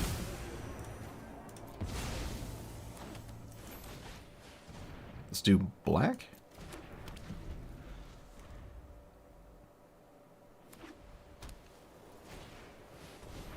This makes a 1/1. Okay, let's try to find a thing. Found it. Let's get rid of you. Alright, well, if this works, I just pulled off like the nastiest thing in the universe here. Against what is effectively the best thing to do in the format, which is on the play 1-drop. Protection from multicolored. What does this do? Beginning of your first main phase. Okay, so it's a Gaia's Cradle on the backside. So it taps for 4. Alright, yeah. If I didn't have this, I probably did just lose. So, but I do have it, so now I probably just win. As is tradition. Yep. Opponent scooped. The fastest scooper in the West right there. Dang. Tragic. Should have played around it, opponent, with your Delighted Halfling on turn 1. Should have played around it.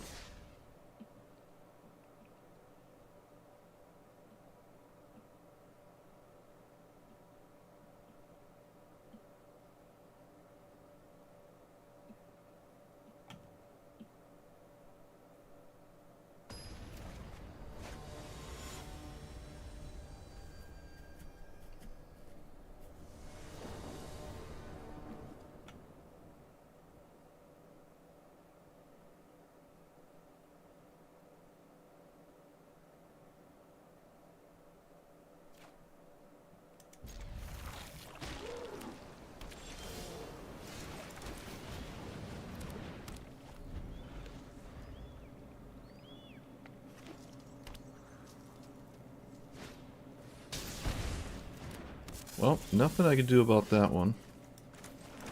I'm gonna make my opponent think about it, I guess.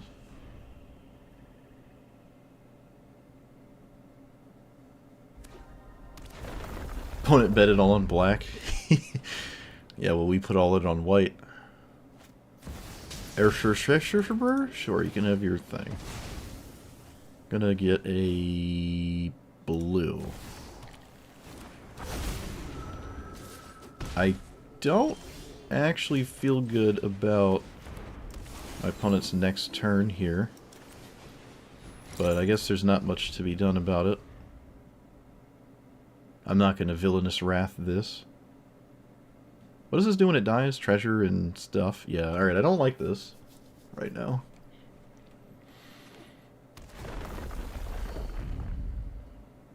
They don't have the haha I win haste mana rock, at least.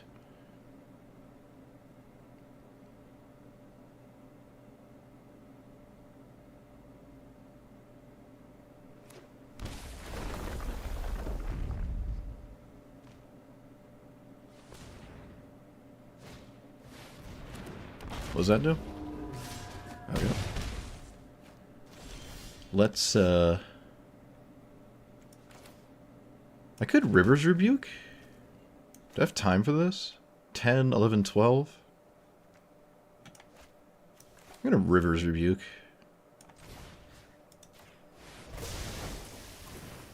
And then Surveil.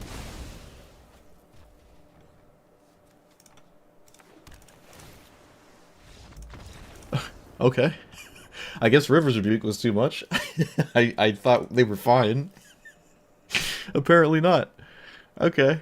I mean, you're a green deck. You're the thing to survive a River's Rebuke.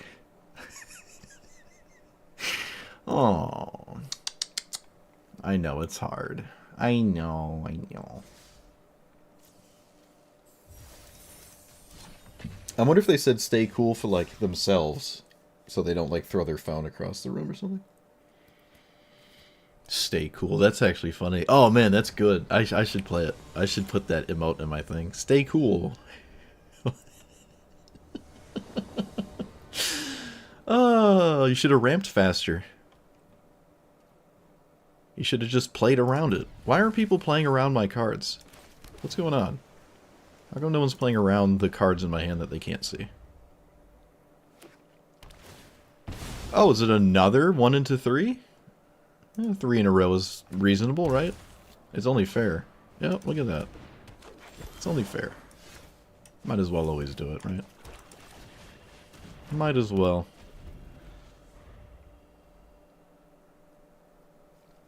No, they could have threw the phone after they scooped. You never know. Well, there's no way you don't have a land. I don't know why they... Okay, sure.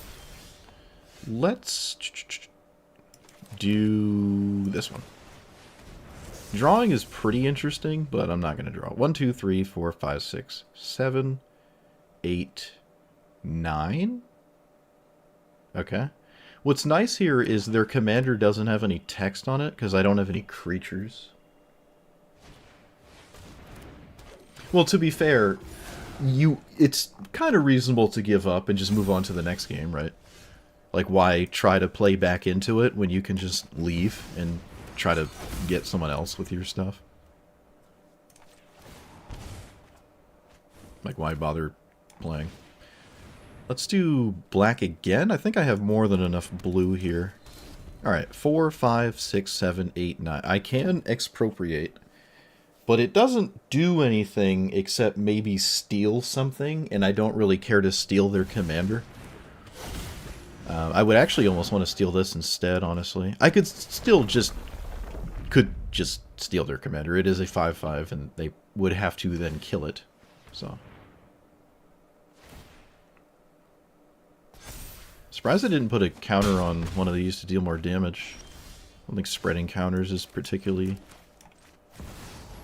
interesting here. They do say money. Let's take the commander and draw. Okay, let's play this. Scry 2. No, and I don't have a lot of life left. Although I have my commander. It's probably worth thinking about at least. Let's play that. Let's plus. And demand that our opponent deals with our 5/5. I could have swung to put them down even lower, but I think them committing removal on their own card is fine to me. Just to swing at my commander.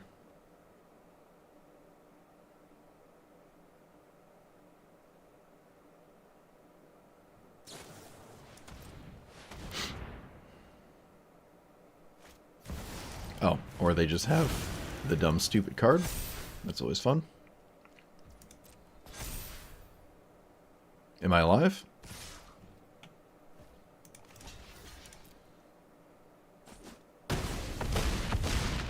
Okay, I'm alive.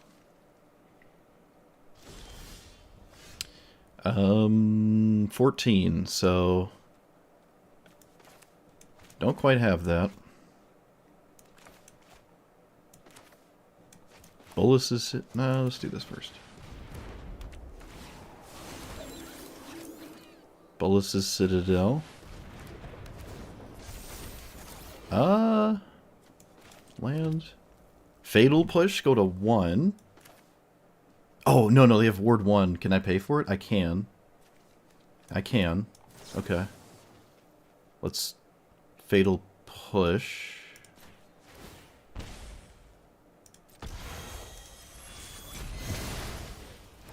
And then plus, there's nothing else to do at this point. And it's not lethal, though, I don't think. Is it lethal? No, it's 2 off. Fabricate 1 ring? No, they can't cast it. I cannot cast it. Let's go to 3. Can I cast 1 ring? I have to... Oh. Okay. I actually survived a Crater Hoof Behemoth. That's actually hilarious. Wow. I survived a Crater Hoof. I don't know the last... It has happened before, but not many times has that happened. Wow, get schmeeded. I don't have an extra turn. Now I have to think. I wish people would wait just a bit longer so I didn't have to think this long, but now I'm going to sit here and think what I should do. I have 3 mana. I can hope to draw on the top. Wait a minute.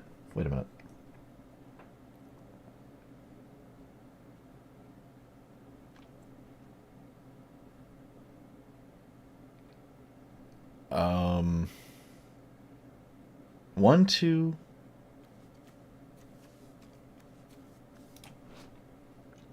I can sacrifice Bolus's Citadel.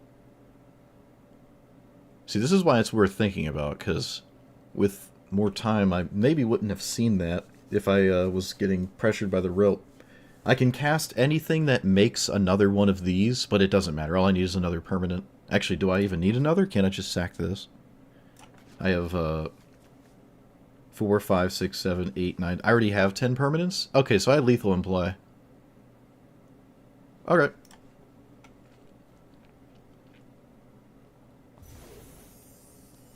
Hopefully I would have seen that. Oh wow, 5 packs. From the Spider-Man set, I guess.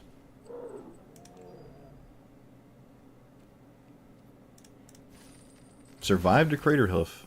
Pretty nutty. Also survived a... I have Llanowar Elves.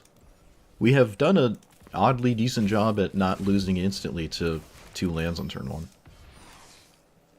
Which is usually a pretty nightmarish thing to have happen.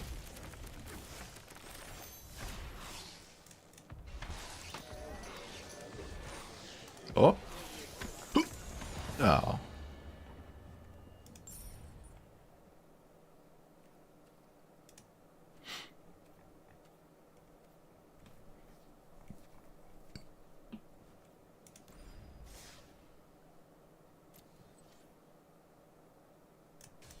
Alright, I don't think I'm changing anything.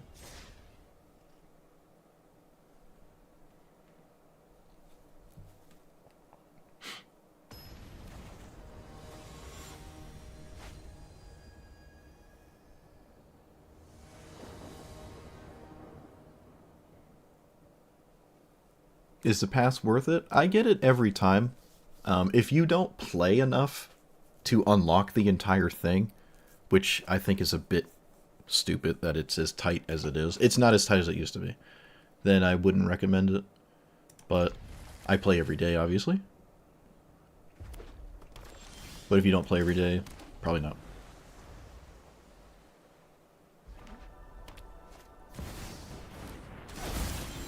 Well, it isn't a turn 1 Ragavan, but I still have no answer to it. I could just concede to this. I think I'm going to concede to this. Yeah. Alright. I'm going to concede to that. I'm not going to survive Ragavan for 5 turns. Just over. Even without the treasures. Not going to waste my time there. Well, that's your typical brawl game. Suppose there's plenty of games that end really quickly to stupid 1 and 2 mana cards. Mostly 1s, though. The Perils of Singleton. The pass gives you way more than the $20 it cost, if that matters. But now at this point, because we're so, like, flooded and saturated, if you get every pass, what is it, 6 passes a year? So it was $120 a year. That's more than a This is actually more than a World of Warcraft annual subscription at $100 a year. But you get access to really all the cards you need, unless you're like a super standard sweat lord or something. If you only play Eternal formats, you're not even gonna... You're probably gonna have too many wild cards that you don't need if you're a meta player in Eternal formats. I think this is okay. This is a questionable hand, but I'm gonna try it.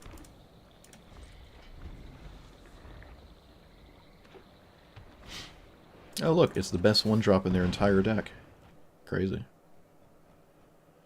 Crazy. Isn't that just crazy? I'm still gonna counter their commander. I think? Yeah. And just lose to a 1-mana Ancestral Recall?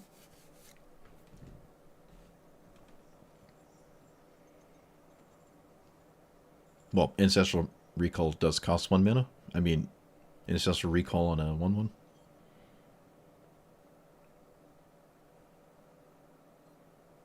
This might quite literally be Ancestral Recall. It might even be more than that.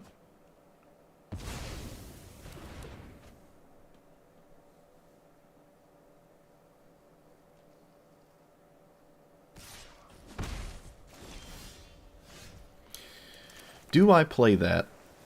I think I have to play this. It's kind of weird to not play it just because Ancestral Recall's in play, but I have to like still play the game and just accept my opponent is drawing more than 4 cards with a 1-drop.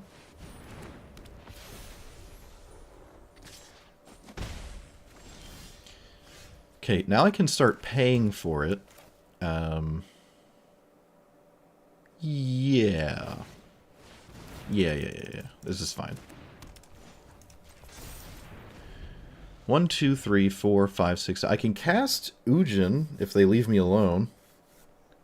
And exile maybe something of significance. And then they can't deal with Ujin? Maybe? I don't know. Is it retroactive if you've played a bunch during the season? Yeah, it is, right? Because there's the free side of it. So it keeps track of your progress throughout the whole thing. Okay, at least that's all they're doing. So given the Ancestral Recall scenario, they haven't exploded and won the game. Oh, this means I can't cast spells greater than the number of turns that have begun. Okay, so I can't cast Ujin. Can I cast anything? Wait, can I just cast nothing? Oh, I can't cast anything. Alright, that's kind of cool. Oh, this is a bit unfortunate, but... That's a cool card. I actually like this. I actually like that. Okay, it also did something else. It can't become night. What? Okay. Alright. Okay. Okay. Alright. It can't become night. This is the only card in my deck that cares about that. That is really funny. I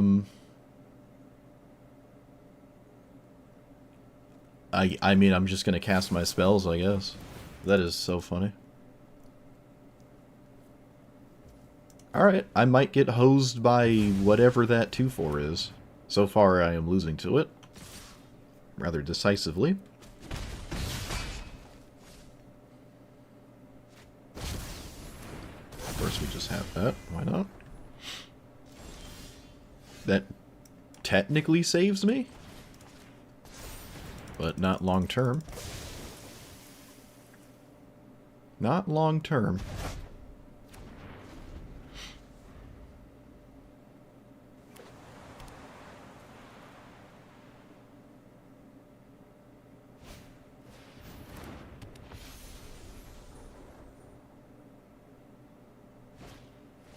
They can cast the 2/4 again, but now I can cast Tezzeret. So it's not, like, that crazy. Like, at this point it's... Yeah. I'm sure they will. Yeah. Okay, so let's do... this there.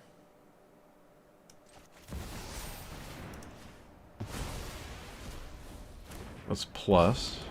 Actually, we can cast Thought Monitor instead of plussing? Is that better, though? I don't actually know if that's better. That's debatable. I think I'm going to actually plus. I feel like Thought Monitor is not that worth it to me. I'd rather just plus and draw cards, because Thought Monitor is castable later, and it doesn't trigger my commander, or illusion. It looks like I wasn't going to save it anyways, so...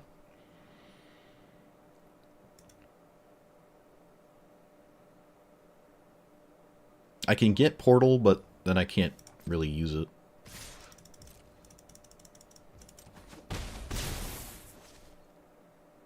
I'm cracking this clue token.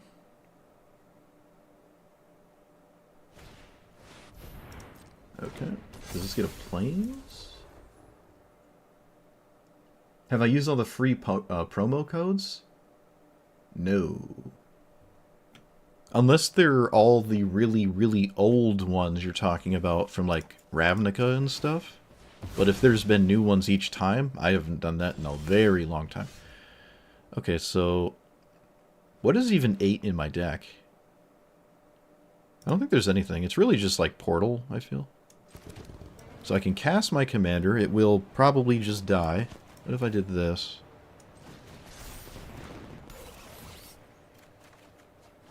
Does that help? Possibly. Maybe slightly more appealing than my commander that just dies, so...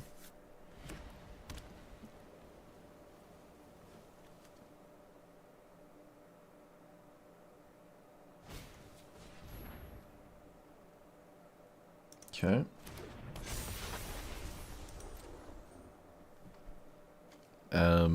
Sure. Suppose I could have just taken one of these out or something.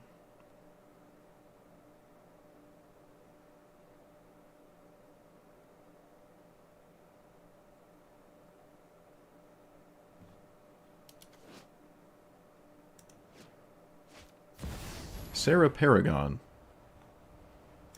Let's, get that out of here.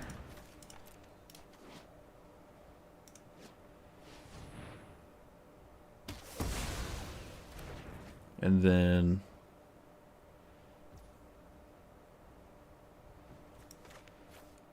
get that out of here.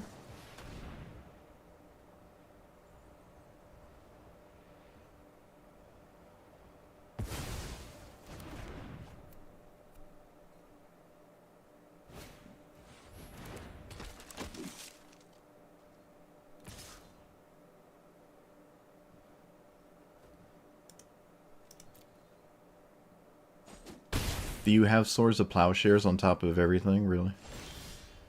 Well, go figure. So I can get the One Ring, which I think is the only thing to do here.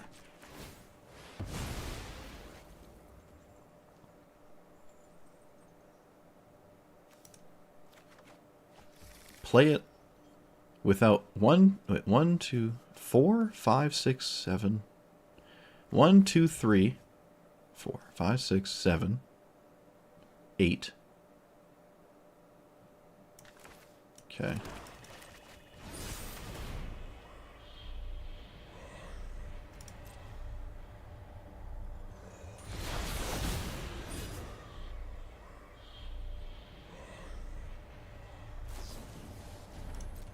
It's Enlightened Tutor for the One Ring? I don't know.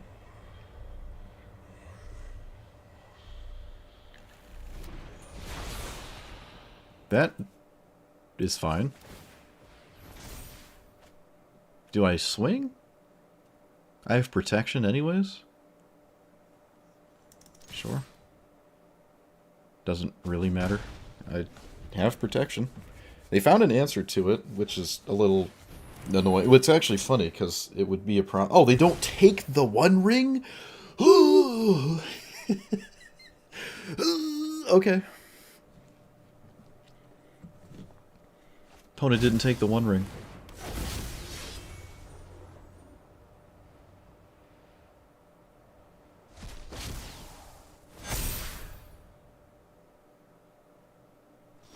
I think I'm going to do this and try to win the game.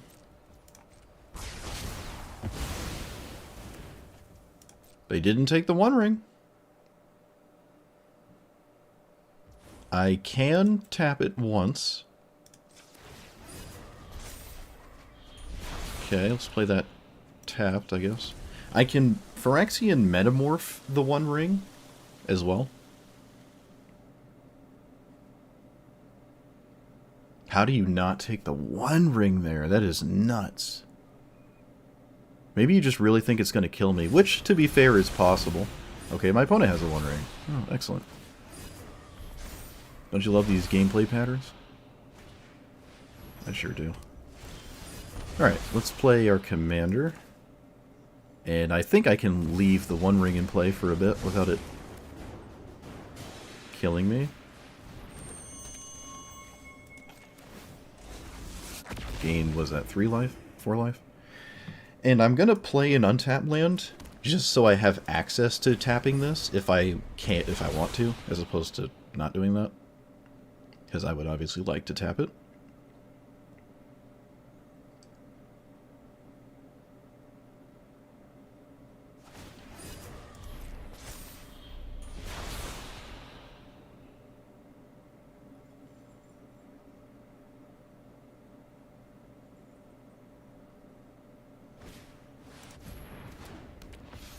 Lightning Greaves would be annoying. Okay, no.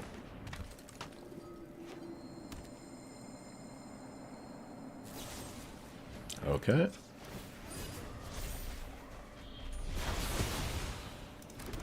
Yeah, we're going to tap it and metamorph another One Ring here. Or I can just win with Phyrex Paradox Engine. I don't have another Mana Rock, though. No, I don't. Okay. Never mind. Close. I found another Mana... I found 2 Mana Rocks. Alright, so now we might have it. 5... Oh, I have another... I'm an idiot. Worn Power Stone's right there. I'm stupid. I'm sorry.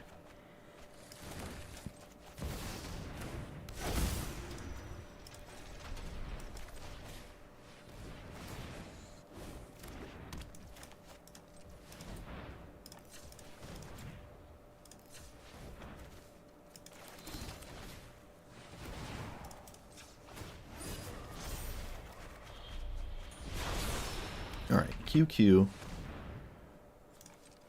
Tap that. Play this. I'm not going to tap the One Ring again quite yet. QQ, tap that. Play this. I think I could tap it now. I can get 21 artifacts in play. QQ, tap. Alright, get Schmieded. Yep, there's too many artifacts. I'm pretty sure I can get 21 artifacts and kill them. Or I guess 19 because the One Ring would kill them. Not taking the One Ring here, I suppose, makes a little sense. You're trying to kill me. They had a board state at the time, but the card draw feels a bit more important than the mana here, even though this could get a 10 mana artifact. I don't know what they were thinking about. Maybe Portal, but Portal doesn't actually save me. So it needed to be a sweeper, really. Or another copy of the One Ring, which Phyrexian Metamorph actually was. Yeah, that Esper Sentinel, I mean, it's an Ancestral Recall, and I did sort of beat it there. So I think it's 100% to win. I don't know what possibly could make it not win. We have 11 artifacts. This is going to be 12, 13, 14. Each one of those draws 6 cards, so find more artifacts. I can cast anything in my deck. I have Omniscience. I can get Expropriate on top immediately if I want. Just cast it. I would then have to make sure I actually... Oh, no, yeah, they're dead even without the critical mass, because I can take an extra turn and then... with Expropriate, and then activate this twice. So they would be dead that way as well. Alright. Easy.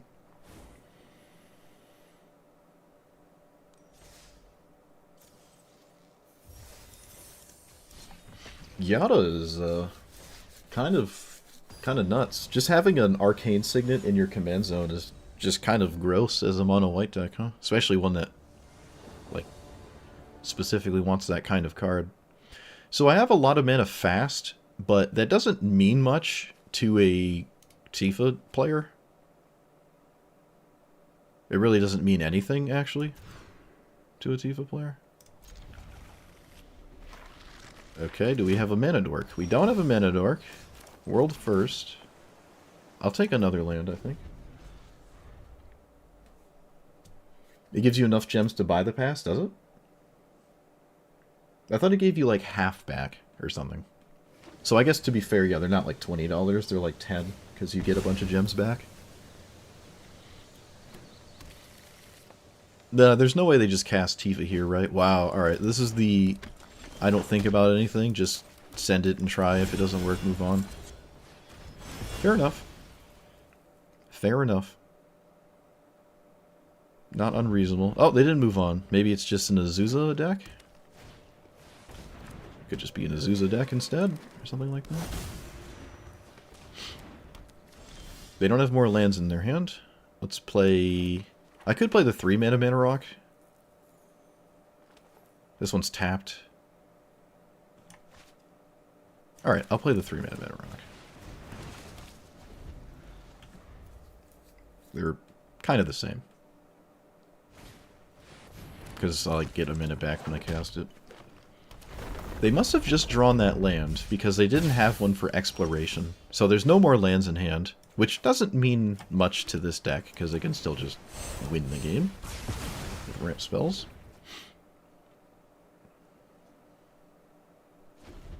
But they don't have a land in hand. I'm rather convinced they don't have a land. Okay, they do. Okay. So they can make 8 of them. Bolas' Citadel is castable. Unless I want to risk Key to the Archive. Shouldn't be dead. I should not be dead here. So yeah, we're going to try to do this instead. And just take 8. I wouldn't even crack this fetch land here. I would just wait. Because I'm displaying a threat of a sweeper here. You don't want to have it exist. Okay, so let's get rid of you. Oh wait, we can get rid of Mind Stone instead. No, we can get rid of this. Mind Stone can replace itself. Alright, well it's 8 damage. It's not lethal unless they have Crater Hoof somehow. Which I don't think they can. Natural Order isn't in the format. Sure. I mean, by all means get a fetch land. More token... They do get a fetch land, yet more of these doesn't matter. So I don't think I would even go this route personally. I'd go a different route. Unless you have, like, you know, the last card in your hand does the... Haha, funny. It helps me to find out. Let's see. Please don't have something. Oh, they have something. Come on! Ugh. Alright, well, whatever it is, it's an instant. Ideally, it's a combat trick for Tifa and not heroic intervention, which would kill me. Oh, I can play the One Ring. Wait, that's foolish, right? Is that a good idea? What if I just got the One Ring and said, kill me next turn? I would really much prefer to accept that it is not heroic intervention. And just get my... oh, I can get River's Rebuke. That gets around it. That does get around it all the same. It effectively does the same thing. Yeah. It effectively does the same thing. Because if it's heroic intervention, they reset the Skewed Swarm anyways, right? Like, that's fine.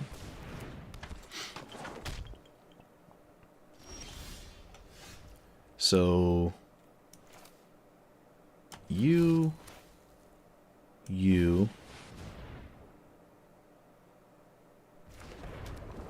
Nothing there.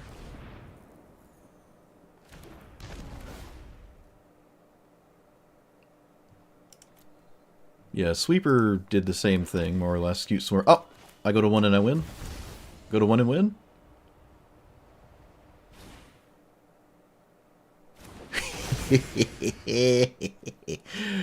Oh, yes. Yes. Beautiful.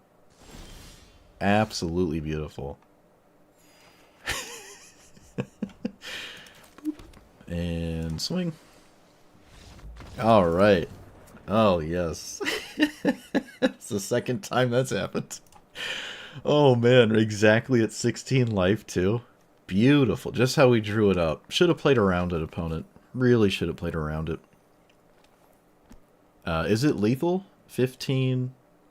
They lose 6 lands. 16, 17. Plus 5. No, it's not. I can't Toxic Deluge either. You know what? I can still lose. I can still lose. Hold on. How do I not lose? I'm holding this back to block, I guess. I swing, Annihilator. They have 2 lands. They can play a land, and then, like, I'm at 2. So, 1, 2, 3, 4, 5. 1, 2, 3. Okay, I can find the 1 ring. I can find the 1 ring, and then it's 100% to win, because they can't do anything about this, and I swing twice. Cool. Sweet. So yeah, I think playing around Heroic Intervention was right. I would have lost if I didn't, and I could have, so I did. And it's the same thing, because by the time this would kill me, it's the game is probably decided already. I don't have to worry about it the second time, essentially.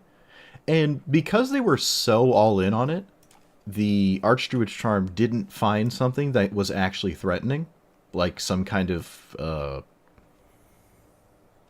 the questing beast or something like that. It could have found, maybe, and I would have been in a bind, but it didn't. So they wanted more Scute Swarms, which I don't know if is right. I don't know if that's right. I think you've displayed enough to be lethal that I have to do something about it, and making more seems a little irrelevant to me. So maybe I want Brainstorm for those scenarios where I could set it up with Bolas' Citadel, right? I mean, Brainstorm also actually does something, not just only good with Bolas' Citadel, obviously. Well, it's a bunch of mana, so I'll keep it. This is one of those command. All the green 3 mana commanders like love the 1-drop, so they can play it on turn 2.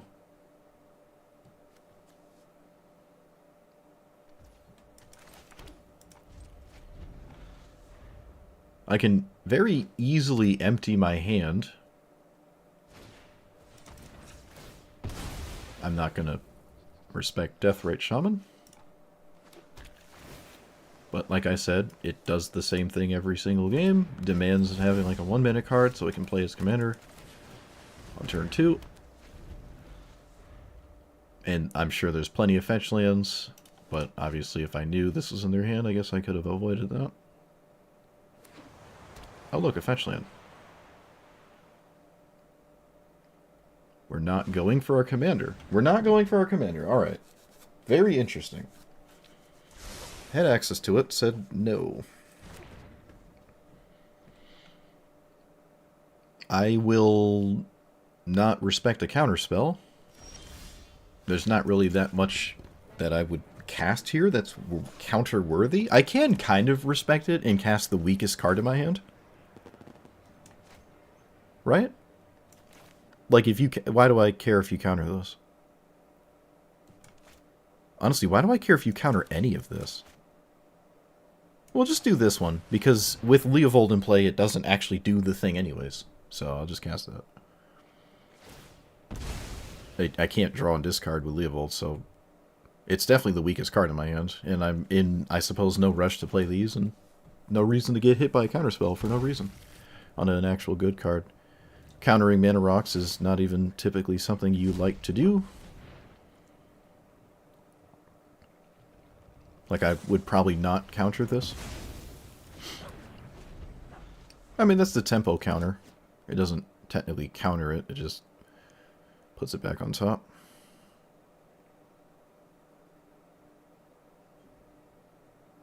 I'll just cast it again.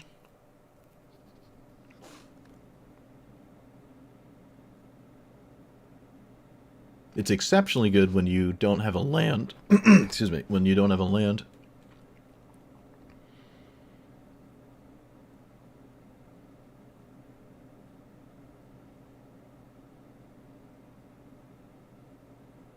What are we doing?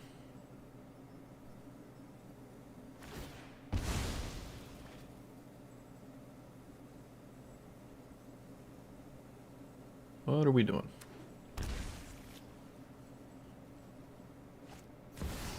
Okay. Okay. So... Okay. I'm not gonna play around Spell Pierce. I could play around Dive Down. I guess. Do I play around Dive Down? That seems really stupid. Yeah, I'm gonna play around Dive Down.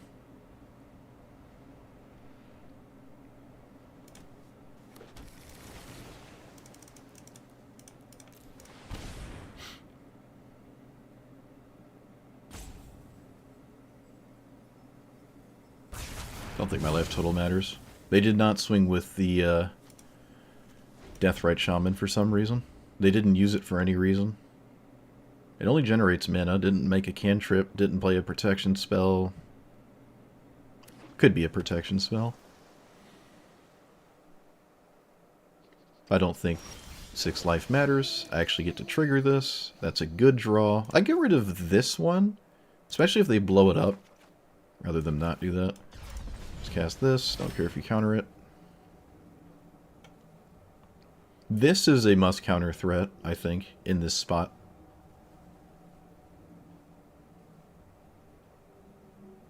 I mean, it does like a bunch of tame random things, but it's card advantage.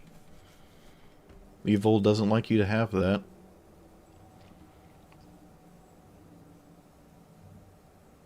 But they are thinking about it, so something about it apparently doesn't make it obvious. I don't know what, but I feel like I would counter that. If you're gonna counter a Celestius, I don't know how you have to ponder countering a Spirited Simulacrum.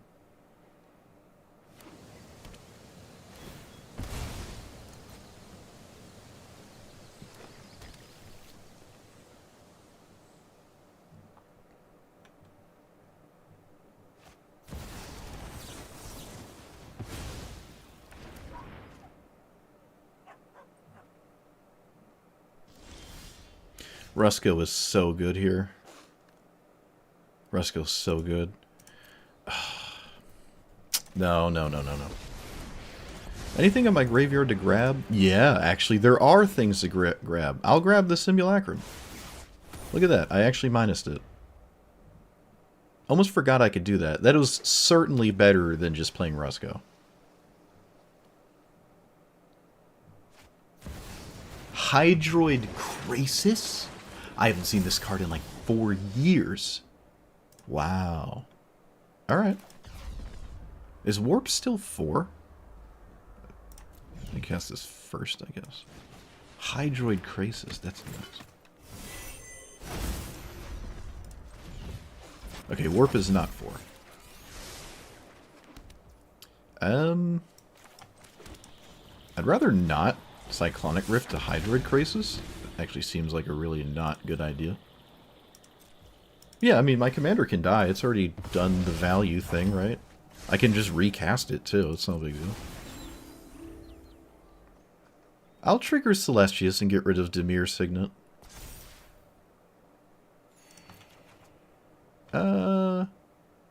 Yeah, I'll keep the land, so I'm not, like, more in on getting hosed by Cyclonic Rift and stuff.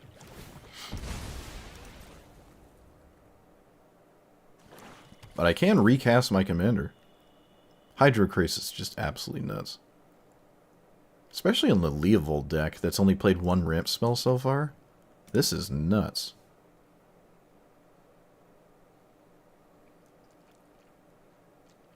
I'm going to let it kill my commander. I still have a midnight clock. And other things to do. Was this a delve spell? Well, I'm not doing much about that. So, you got it. Maybe it's Uro? Eh, it looks like a delve spell. The extra turn delve spell would be kind of funny. Nope. Okay, they got rid of the full 7.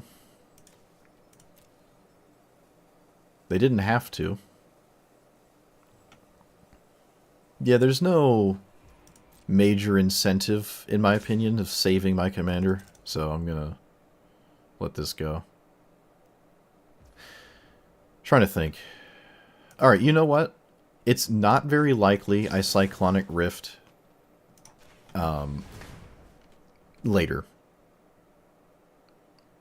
If this gets a counterspell, that is perfectly fine. It does not. Alright. I lose to Casualties of War. Yeah.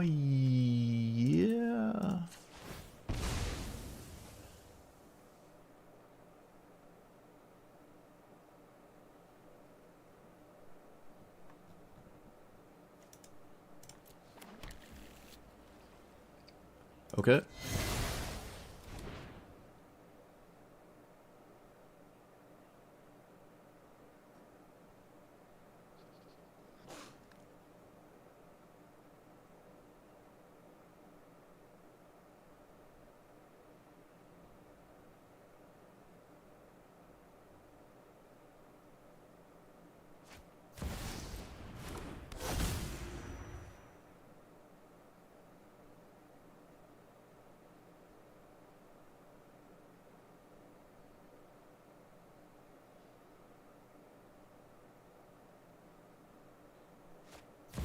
Oh, look, it's Uro. No way.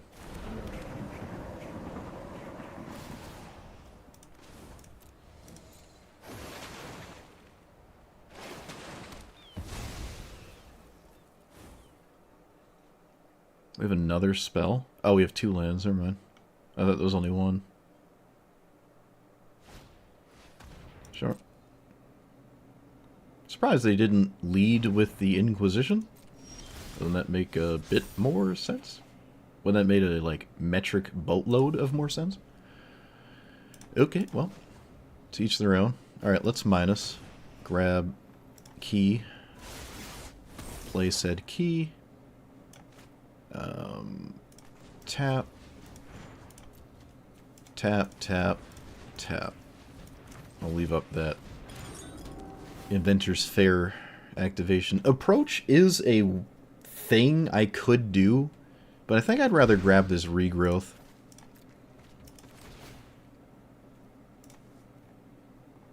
Oh, they have a Stern Scolding or something? Oh, countering half of this doesn't bother me. I don't really have anything to regrowth, but I'm sure I will at some point. This must be a Stern Scolding? I don't know.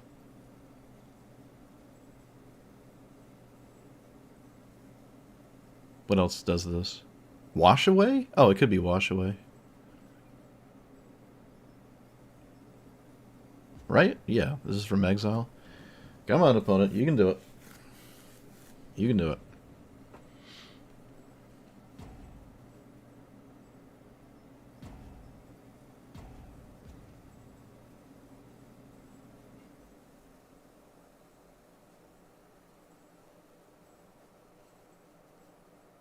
I might actually regrowth it if it dies.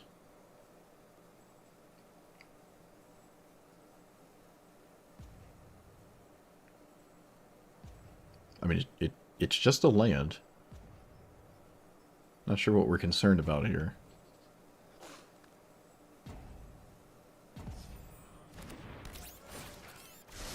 So now do I play regrowth and grab... There's nothing to grab.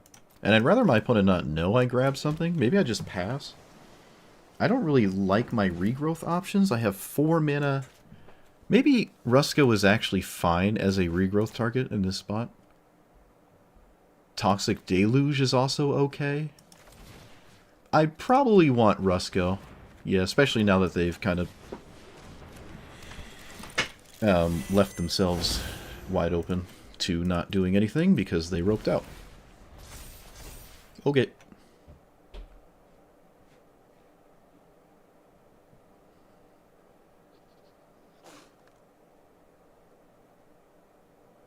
Now what do you do?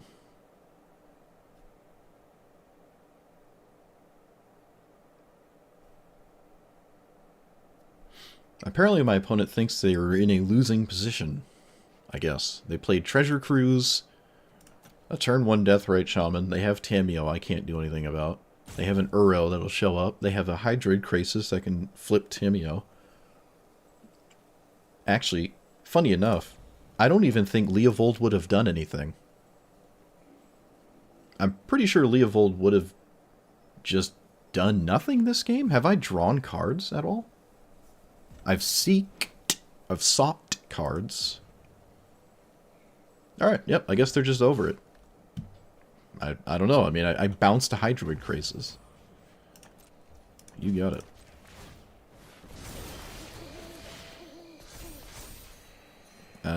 Take action? Why not?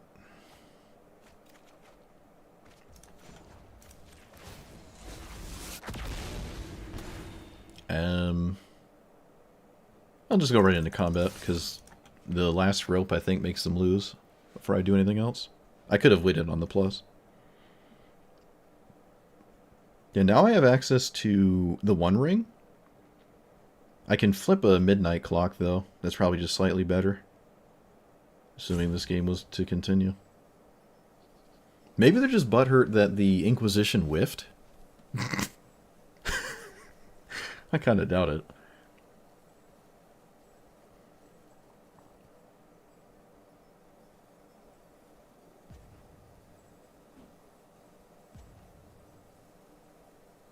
But that's why I don't like discard spells.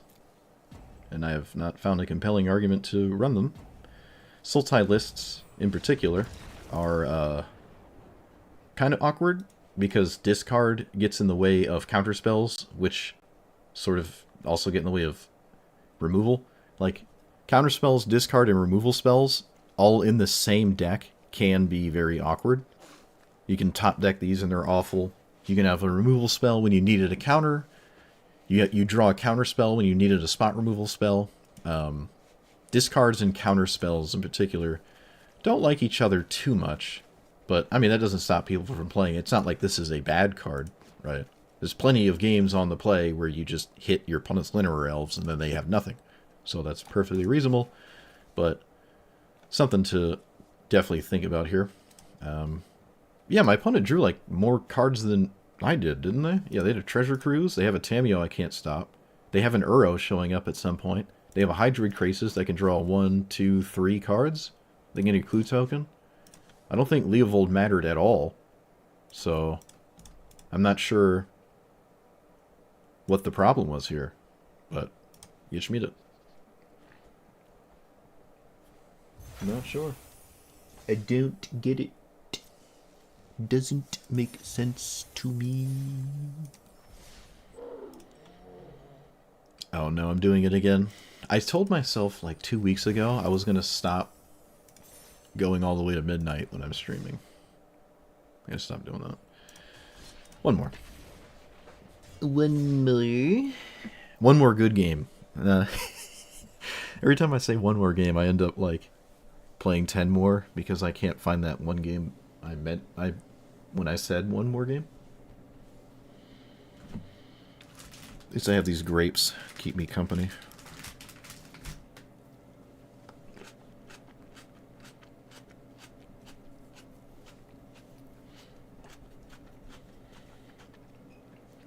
Oh.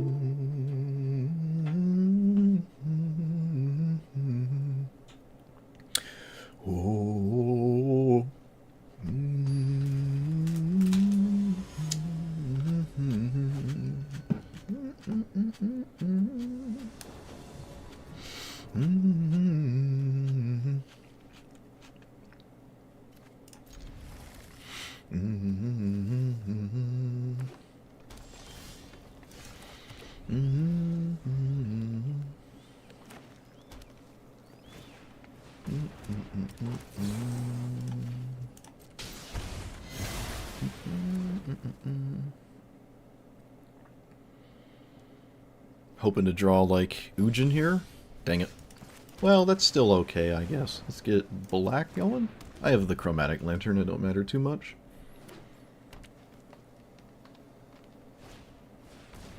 That is a very strange one. Very strange in Rofellos. Oh, it's an elf deck, maybe? That does make the most sense here. I'm going to assume that's what's going on with that card. What do I do with Mystical Tutor? River's Rebuke? That seems kind of weird. Aftermath Analyst. Also a bit strange. Alright, we're a bit all over the place right now. Other than it's just elves, I guess. Other than that case. What is a good spell to hit right now? There has to be something worth casting right now, and I don't know what it is. Maybe not. I can just play my commander. Maybe we're just chilling. Maybe I'm not destined to do anything else. They can't kill it. I don't care really about Aftermath Analyst. It actually didn't hit any lands. So now I can get a Sweeper? Doesn't stop the treasure token. Oh, they don't make a treasure token. I would have made a treasure token. Doing an extra damage to Tezzeret doesn't really do much. I could get the One Ring. Nah, then my opponent just has their commander. Seems kind of not like a good idea. Toxic Deluge? No, I'll keep that in the deck. We should get Damnation. Can I cast it? Let me make sure. Yeah.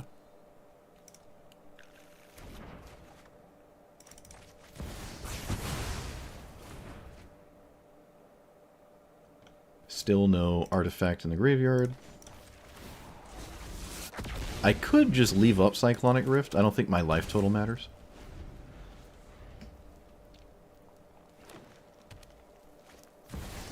Sure. Let's get to 2 forests. Because now I can get the One Ring. Now I could get the One Ring. There's some kind of 1 or 2 mana spell that they haven't cast, and it's apparently a sorcery. I don't even know if the One Ring is right. I really don't know if it's right.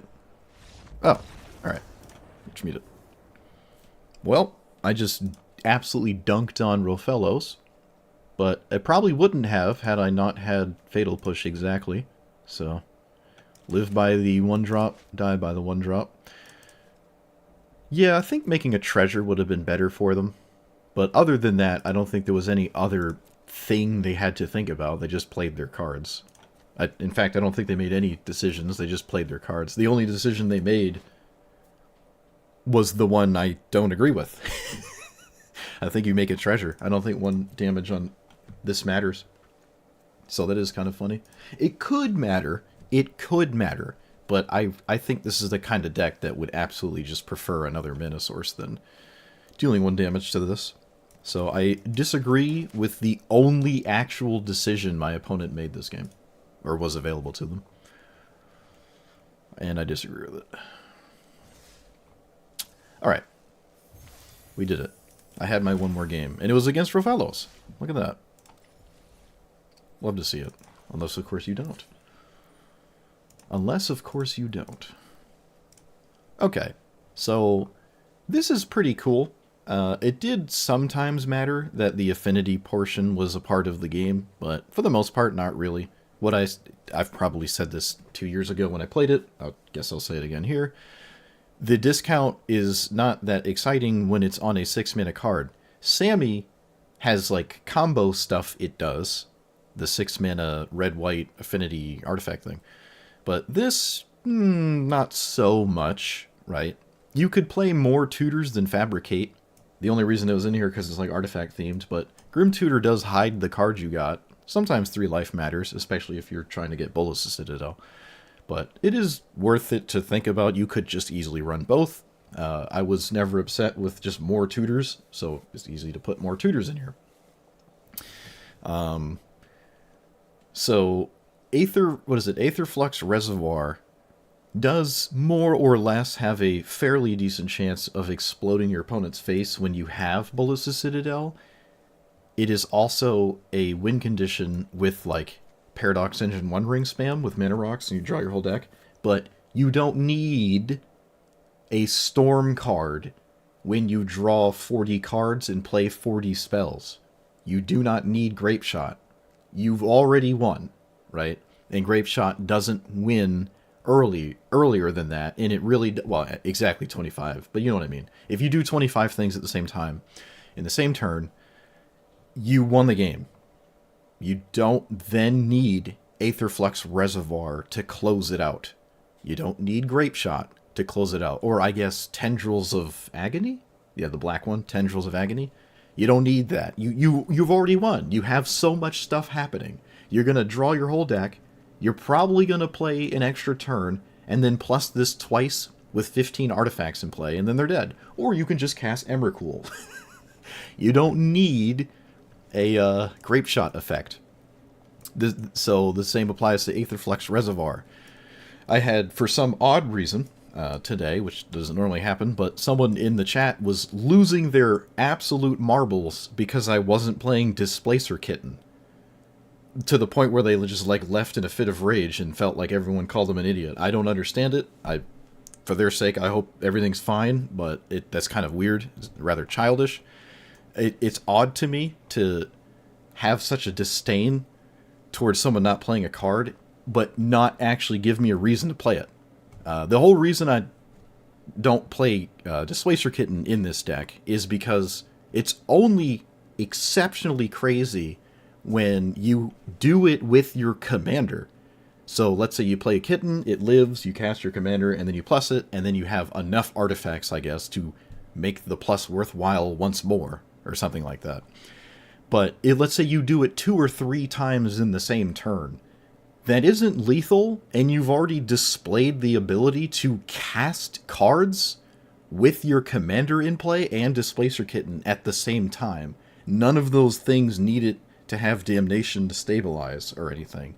You just have that going. You're going to run out of mana. There's no omniscience through this chain of plussing Tezzeret. But you've displayed the ability to slam a 6 mana Planeswalker that has a plus to suck a bunch of life out of your opponent's face, or even value, I guess, with the minus. It's just very strange to, well, I shouldn't say strange, but snowball cards that are only good when the storm count is 25 just doesn't matter. You shouldn't play those cards. Displacer Kitten is good with this. It's good with that. It can be good with Key to the Archive. But I don't know. Rusko is actually a gross one, right? Rusko, I think, actually just plays. It resets your 1 ring. It doesn't give you protection, though, but it can reset it. It can reset your Phyrexian Metamorph. It can, I guess, reset Ujin to plus, which actually is more appealing to me than resetting Tezzeret, to be honest with you. It can flicker that. It can untap your Ballista Citadel so you can sack another 10 permanents. What else?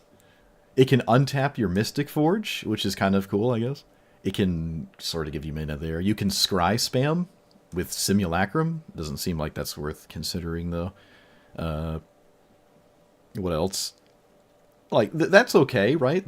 All these other 4+ mana cards are good with Displacer Kitten, which is also a 4 mana card, so you play both. You don't cast a sweeper. Like, none of this, to me, except maybe Rusko, because Rusko's absolutely gross, is worth running Displacer Kitten. It just doesn't make sense to me. The only reason I'm really pressing home the idea of Displacer Kitten, because again, I was asking them to convince me it's not simply a snowball card, where I'm only using it in ways where I've won 3 turns faster. That doesn't make a card good or worth running. It's just a card that you close the game out a bit faster, but you've already put yourself and you've displayed the ability to be in a winning position. So it doesn't help you get to a winning position. It can, right, just like every other card in the game, it can put you in a winning position. Mana Leak can put you in a winning position. but it's only doing the thing you put it in your deck for when you're already winning. That doesn't make sense. Or it does make sense because everyone likes their feel-good cards and stuff, and they want to explode on one turn instead of slowly steal everything over the course of 3. But I would avoid win more cards at all costs. You shouldn't play them. You shouldn't play them. Again, I showed you all the things it can do that I think are reasonable, but none of it has to do with the command zone. This is simply not the same as Nashi, right? If you have Nashi Kitten, it's probably lights out for your opponent.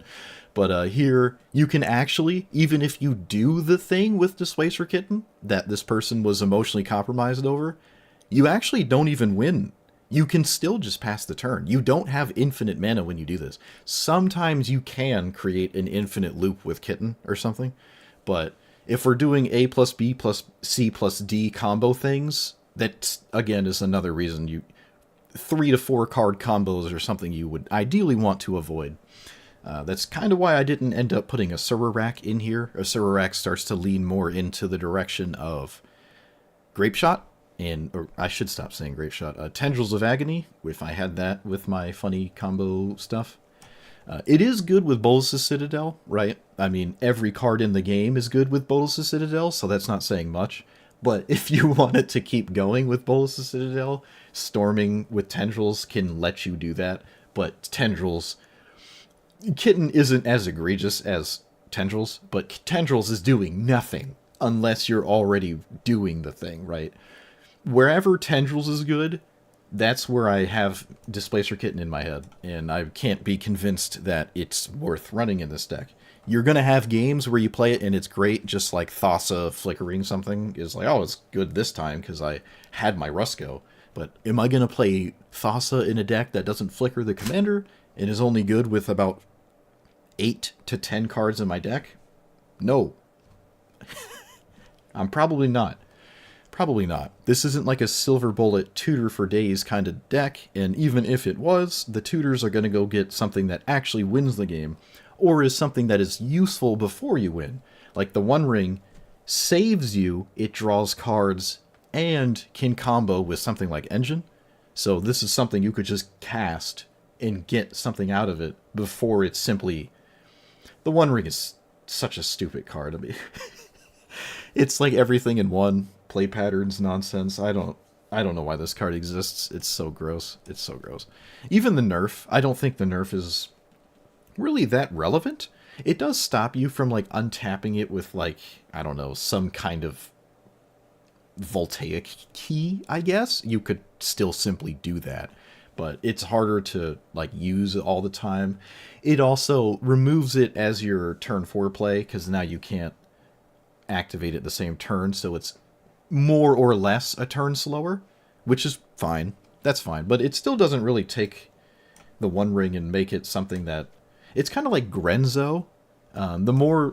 This, when it was first nerfed, I think did not actually see a lot of play after it got nerfed, and then it started to see more and more play because people just came to the conclusion the nerf really isn't that big of a deal.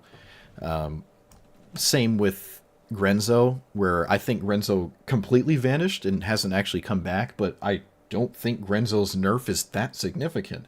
The vast majority of cards that you want to steal are kind of 1, 2s, and 3s. Those are, quote-unquote, the best things to be doing, at least earlier in the game. I know Grenzo's a 6-drop, but you can still steal 6-drops. You've displayed the ability to cast a 6-mana card. You can just cast them, right? I played Grenzo after I got nerfed, and it was like, fine.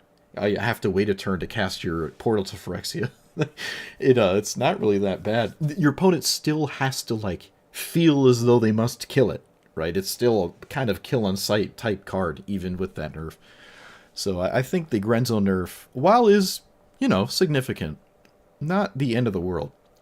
But yeah, that's why I would not play Displacer Kitten. But unlike that person who lost their mind and I guess was completely emotionally compromised, if anyone has a compelling argument as to why, let me know. I don't call anyone stupid or, like, you're not an idiot because you don't agree with me. I've displayed my argument. I just didn't receive a counter argument. There was nothing. You just well, you would have won 2 turns faster in that game you just played isn't an argument. It even compelled me, like, what card would have been Displacer Kitten in that game? Like, was the Counterspell Displacer Kitten? It would have had to have been part of the game to win faster, right? It would have to have replaced a card in that game. And also something worthwhile casting at a spot. So I just not in any way convinced to run it. Could try it. Could just throw it in here and take something out. A Simulacrum Synthesizer felt like it was slightly too slow. Maybe? It's hard to say that. I don't really know what kind of card count people play Synthesizer with. But I guess to be fair, every time I cast it, it did make constructs. I'm pretty sure it did. So I guess to be fair, it's fine. I just, now looking at the deck, not sure if I have enough artifacts to feel confident it's okay, but it honestly probably is. It probably is. I might just be overthinking that one. Your opponents don't concede to a Surat combo. Hey, you know. I like that, though, because I will gladly sit here and just hang out inside of a win for longer. Like, it don't bother me at all. If you want me to spend 5 more minutes winning, I'll do it. It's not like 5 minutes losing. Your opponent's just sitting there, like, getting buried further and further. Like, if the game's over, you might as well concede. But some people don't, right? The 9 Life Solemnity combo, or a Phyrexian Unlife Solemnity. You just sit there for 45 minutes and your opponent, like, won't concede. It's like, okay, I'm doing what I want it to do. Maybe I'm not doing it, like, fast to the next person in line, but I'm just winning. I'm just spending in 40 minutes winning. Right? I'm just in a winning vibe for 40 minutes, and you're in a losing vibe for 40 minutes. I feel like that's not psychologically healthy. But, you know, people like to watch things, I guess. But that's kind of a deck I wouldn't play here. The -3 is okay. It came up a few times. I don't think I like a bunch of artifacts that quote-unquote sack themselves, so this has something to do. I wasn't even convinced Emery was a good idea. I kind of don't like Emery in decks like this, especially Damnation decks and blow up your own Emery. But I don't know. I think Emery's okay. It's not like it does nothing. You got to be careful, though, because I do actually like this Emrakul in this deck. If you untap with your commander, you can just explode and win with a card like this. But you can also simply cast it with a ton of mana rocks in this deck. So it's actually kind of nice here. Yeah, at least I think it is. We have more than enough mana to cast it. Same with Portal, although Portal is awkward with sweepers, and sometimes I felt like... Where'd it go? Well, it went somewhere. It went to the void. Sometimes I felt like Portal wasn't really worth casting. There it is. And that is a bit awkward, I'll say. Emrakul resetting your graveyard can be annoying. It was the reason I wasn't playing Delve cards, I guess. But it's okay. It's alright. I maybe had too many lands. I have a ton of mana rocks. I don't quite feel like I was mana screwed or mana flooded, really, though. And the reason Brainstorm wasn't in here is because it only is exceptionally good when you have, like, a way to shuffle. But because I have Ballista's Citadel, and actually I even have, Mystic Forge, can probably play it. I think Ponder is better on average when you have in a vacuum. Like, you would rather have Ponder than Brainstorm. At least in this format. You could obviously run both of them. But I think with Ballista's Citadel and stuff, stacking the top of your deck is worth it. That does mean you just didn't cast Brainstorm before you cast a 6-mana artifact, which is not very likely. But sometimes, just the way I play Brainstorm, at least when people see me play it, I guess, I usually hold Brainstorm until it is more or less absolutely necessary I cast it. I'm looking for a land, I'm looking for something to play that turn, I need an answer immediately. But I see a lot of turn 1 Brainstorms, or end step Brainstorms, like, alright, on your end step, I'll Brainstorm. and then you put back 2 cards and you draw 1, and now all you've really done is put 1 card back and just cycled Brainstorm. Like, you didn't really... This isn't the same as the 60 card format. It's a little different there. I think people are a bit more too liberal with their Brainstorm casts. Even in EDH, I'll have a Brainstorm in my hand for a while until I really find a spot where it makes sense to cast it. It is kind of a cantrip, just simply a cantrip, which is okay. Just draws 1 card, sort of, quote-unquote. But you really want to be as conservative as possible with it, and this deck, or Bolas's Citadel, is one of those cards that gives you a reason to pull it more in the direction I'm saying you should pull it, as opposed to playing it turn 1. Mana Leak has impressed me. I think even on turn like 6+, Mana Leak has actually hit things, so this is rather significant. It actually worked against a deck that specifically had 2 floating mana. It was the Giada, the 2/2 Angel Commander, that had 2 mana floating, and I'm like, oh, thank goodness we have Mana Leak, because it's still doing something, which is really nice. You can't use the Angel mana to spend on the Mana Leak, so that's another plus there. But this Simulacrum is just awesome. The Warp is discounted by Affinity as well. That's something to consider, I suppose. I don't normally play Key to the Archive. It's random and has disappointed me a lot, and you see less and less of it. This deck is probably making an exception to that, but you don't necessarily have to play this one. I don't really see a reason why not to play it, but I think it's fine to not play it as well if you want. I mean, I'm playing Firemind Vessel. It's definitely better than that one. And so there's that. The spot removal felt a little light. Just a little light.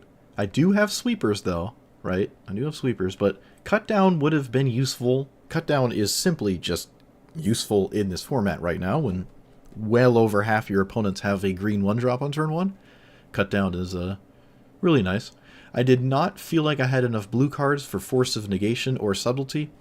I still probably kind of stand by that. You could probably make them work. There are certainly more than 99 cards. I wasn't even playing Reality Heist. I think Heist is okay, right? I actually forgot about it till just now. I have a bunch of these on paper. This is okay. You don't necessarily need to cast it until you have your commander going, and it's an instant, and it finds artifacts. It's maybe sometimes even just better than Fabricate.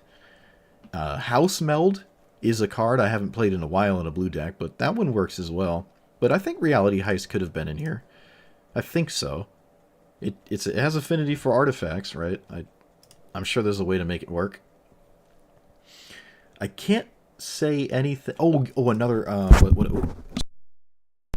Sorry, I smacked my microphone. What's the other One Ring?